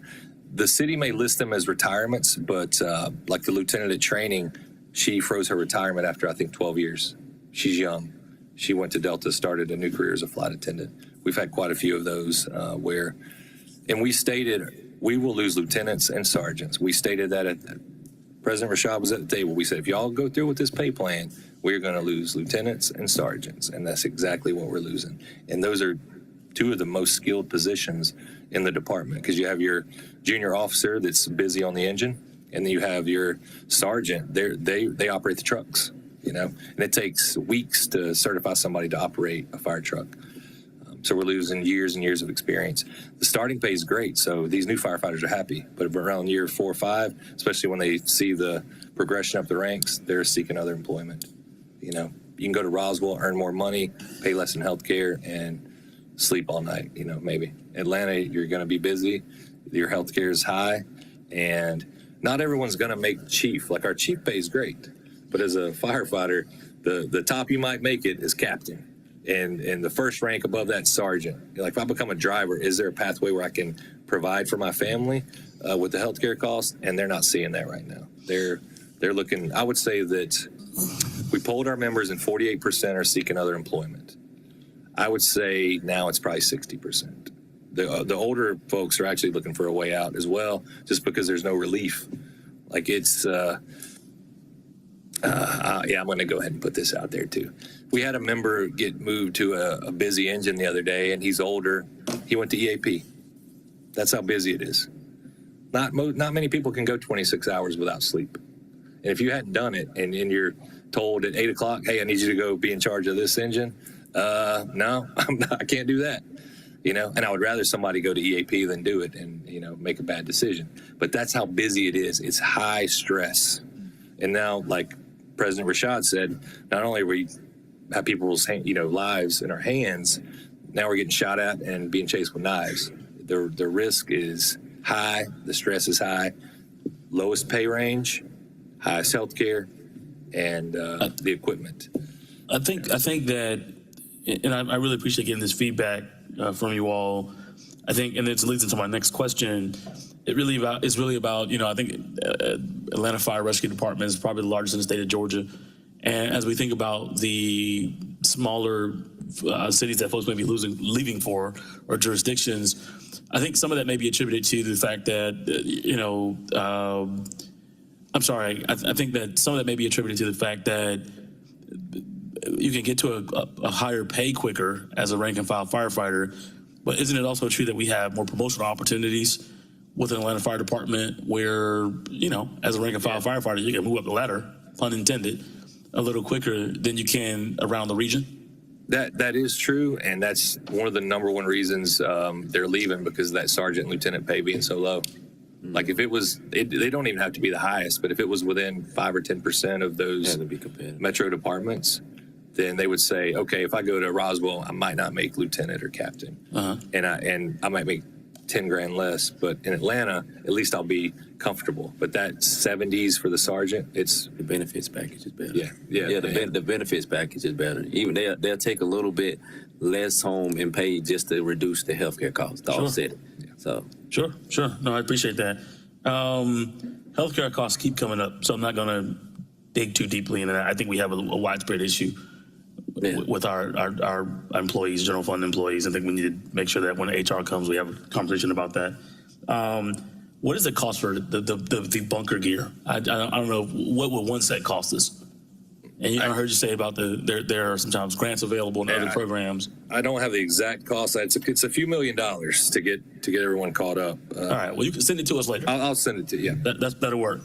And then that was it. I really appreciate you all helping us to unpack those things. I'm a new council member, but a big fan of public safety. I actually wanted to be a firefighter when I was at Thurl High School in '99. And then I met Maynard Jackson, and it changed my whole outlook on things. It's like, go make policy for firefighters. And so I think it's very important to me that we take a deep look at how we are taking care of our firefighters. This is staggering to hear that a firefighter's 30-year career really equals 39 in hours. And I think that, I sit on the pension, the defined pension board now as well. And I think we do need to look at that and figure out how best we can serve our, the men and women in our department. So thank you all. Thank you, Mr. Chair. Thank you. All right. Thank you, Councilmember Bakhtiari. Thank you. And I know y'all have been held hostage here all day, so I'll try to be a bit more quick. And thank you, and President, congratulations. Thank you. And just a couple of quick questions. I know we've discussed fixing the pay plan. That's going to be a continued discussion, and I appreciate y'all for giving me all the feedback you have. And I know that's going to be something that we're just beginning to scratch the surface of that. But I really wanted to go down to number 2 on your summary about the annual medical and physical testing. What do you mean that we're not? Could you explain? Well, yeah, we're told every year that it's going to happen. So the city obviously is covering and providing that, is supposed to. Yes. Provide you all with physicals each year to ensure that we're screening, that we're checking for cancer, for other things. Right. Correct? Yeah. The main thing is that, the cardiac scan, they do a stress test because you don't want somebody, having a heart attack and a fire. And we were doing it about every other year. The goal was always every year, but we were doing it about every other year. And then it just stopped. And we haven't had one in a very long time. And T. Smith, with a last all facts to me, he spoke to that. He said it's coming for us. That's one of his number one priorities in fiscal year 27, that we get those physicals. So he spoke to that. So if I'm sorry, this is like as someone who has a family of medicine where basically everyone I know has cancer right now, let alone people that are exposed to carcinogens on a daily basis. I mean, Nate, I remember when we were just trying to get washing machines into the firehouses just so y'all could wash your uniforms to get that off of them. So that was a massive red flag for me. I mean, there's a lot of things we need to discuss, but I'm really zeroing in on this right now, just because of the state of healthcare in our country and in this state, and just because of all the other risks. So is my understanding that the city, I guess I'm looking to some of my colleagues who have done this before, do we pay? Like, is there like a contracting piece or something of that nature, if there's a way for us to get information? Because while I respect and absolutely appreciate what Chief Smith is doing, it shouldn't, this council should be in that with you, because if our employees are at high risk for cancer, then we should be doing everything within our ability to make sure that we are abating that to the extent that we can. I think the last couple of years, there's too many layers that it had to go through, and I don't want to get into procurement or vendors, but a lot of times it gets to the next budget. It's trying to get through all the processes, and then next thing you know, we're going to get into the next budget year. So whatever y'all can do to streamline that, and it just comes down to urgency. If it's an urgent matter to everyone, it'll happen. Then I guess, Mr. Chair, I look to you if there's any way that you can help find out. I don't know how we should go about getting the information and understanding how the contracts have worked in the past, but if there's any way to have that information as soon as we can while we're discussing budget, I think that is a massive priority. Thank you for that, because that was something I'm very concerned about that. So I'll be staying on top of that and following up. The other piece, not so much a question for you all, but just a statement. Fire comes tomorrow morning. Fire comes tomorrow morning. Okay, great. So another statement, just a statement I wanted to say, because I brought it up earlier when Pace was speaking. For HR, a flag for them when they come in to speak to us about budget. Also, this is not the first time that we've heard this in some of our budget hearings from other unions, but I think obviously we need to do our jobs in vetting this. So if HR can also be prepared, not just with personnel issues, but also with addressing this concern. I just want to flag that for them on the mic, if we can also have that ready to be answered when they come. And I'm sorry, I'm going to look at my chair and vice chair of finance. So regarding the apparatus piece, there's a paper in finance that we should be? No, there has not been a paper that's come before us yet. No. Okay. So when was the last time that we had that information given to us? We can follow up with that tomorrow. Okay. Great. Thank you. Great. Understood. So to echo the CEO on the mic so everybody can hear, that information will be provided tomorrow. Okay. Thank you. So thank you both again. Go ahead, Nate. Just to add to that, we've studied other cities and counties, and before this administration leaves, if there could be a way to find a funding source for equipment, that's a grand slam.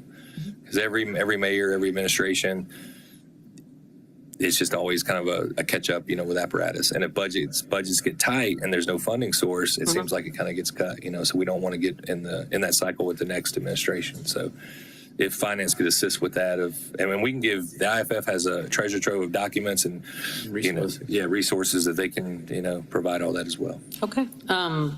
Again, thank you to both of you. And again, thank you for waiting. I know it's been a lengthy day, and to my colleagues, Mr. Chair, I'll kick it back over to you. All right, thank you. Next, we have Councilmember Lewis. Thank you so much for passing over to me. Thank you so much for this presentation today. Congratulations, Mr. Rashad, on your on winning on your election. I know we've been running through elections in our area for a while now, so congratulations on the election. Congratulations also to Mr. Bailey on your statewide election as well. I know that the state of Georgia is going to get some new improvements when it comes to firefighters. I know we've been talking about the CBA a little bit. Where are we on the CBA? Well, we scheduled with Monday at 2:00 at the Atlanta Fire Training Center on Key Road with signing with Mayor Dickens that day. Okay. The cancer dust. Last year I've been working with AP. I actually worked with APD Zone 3. In fact, we've hosted health fairs in District 12, and myself and the chief, the Zone 3 Major Wolford, we actually went and got our first prostate test together, our first prostate exam together last year. So I want to see if there's any kind of way I can work with the fire department to bring in the same organization. We did about 400 people that day. And so I know that organization, they want to be a part of it. It was free. And we've been able to do it all over our area. I'll be putting forth legislation to try to get the cancer test every single year for you. And lastly, I want to say thank you for your service. I know that you compared yourself to police today, you compared yourself to other cities and states. I needed to see that so I can see the numbers. It actually, because I want to be best. I want to be best. So I know you talked about your pension today going down to 25 years. I was happy to see the police say that first, and I want to see what the trash man is going to say about that as well, to see if they want to go down in 25 years, because I truly understand if that early out period. And I was also thinking about one more way that we can encourage people, or one more way we can work on this as a city. When people do get to the 25 years, we can offer a buyout. I know when I worked for the union, when they actually offer buyouts once you hit your 25 years, and so I think that's something we could look at as well. Thank you again for coming. You're super supportive, and let me know how we can work together moving forward. Yes, sir. Thank you. All right. Thank you, Councilmember Lewis. Next, we have Councilmember Bond. Hey, y'all. Thank you for being here today, and congratulations on your new position. Thank you. My question is a little less budget related because we've talked about the other issues a bit. I wanted to drill down a little on, I remember when we talked earlier, President Rashad, you mentioned that the union was having trouble recruiting at new hire events. Could we elaborate on that a little bit? Well, it was just the last time that we went down to the training center. Ordinarily, in the past, we used to be able to sign recruits up on the spot that day. This time, we weren't able to do that process. You know, Chief Smith is the chief, and he decides how that process works. So we just want to make sure that we have that opportunity to be able to sign them up, you know, from Freedom Association. So we want to make sure we have that opportunity in the future. And is this like a new development? Like, how recently did this change? Well, this was the first time this happened. This happened, when did we go see him? It was back in January, I think, that happened. So we have another class, and like I said, hopefully we can get with Chief Smith and just work out the kinks of how we get that process done. Yeah, I'd love to make sure that, you know, we met with all the city unions today, and on my end, I want to make sure that we have a uniform and fair process for allowing unions to engage with city employees and educate them about union benefits and issues like that. And so if there's some way that, you know, as city council, we can coordinate with the Department of Labor and other departments to make sure that's a uniform and fair, I think that's really important to do. Thank you. Right. Thank you. Thank you, Councilmember Boone. Just wanted to thank you all so much. Congratulations, Alvin. We have worked with you for many, many years, and now you have big shoes to fill. Yeah. So congratulations, and to Nate for your many years of service and continuing to serve the men and women of AFRD. Just congratulations. This is so very well done. Thank you. Thank you, Councilman. All right, thank you. And lastly, as of now, we have Councilmember Collins. All my questions been asked for the most part. Just want to congratulate you on your election. I think we definitely, I'm walking away with a kind of a shock value, just kind of the fact that we have firefighters that's been here for 15 years and is only capping at 68,000. That is making less than our, you know, educators in a lot of space and a lot of professions, particularly in this city. So I do think we need to have we will need to have a longer, hard conversation on what this looked like compensation-wise, what we're hearing, this kind of unifying theme across just day one. So just want to put that there. Thank you all so much. Thank you. Thank you, Councilwoman Collins. Thank you. Any other questions, comments from colleagues? Seeing none, I will echo my colleague's sentiment, saying congratulations to both of you. Thank you both for your continued service, and looking forward to continued conversations. So thank you all, colleagues. That wraps up our departmental budget briefings for today. Look forward to seeing you all tomorrow morning. We're going to kick things off with the Atlanta Fire and Rescue Department at 10 a.m., followed by the Department of Corrections at 11 a.m. And then in the afternoon session, we will have the Atlanta Police Department at 1 p.m., followed by Atlanta Citizens Review Board at 2:30. And then we'll conclude the day with the Department of Procurement at 3:30. Appreciate everybody for day one. Looking forward to all seeing you in the morning.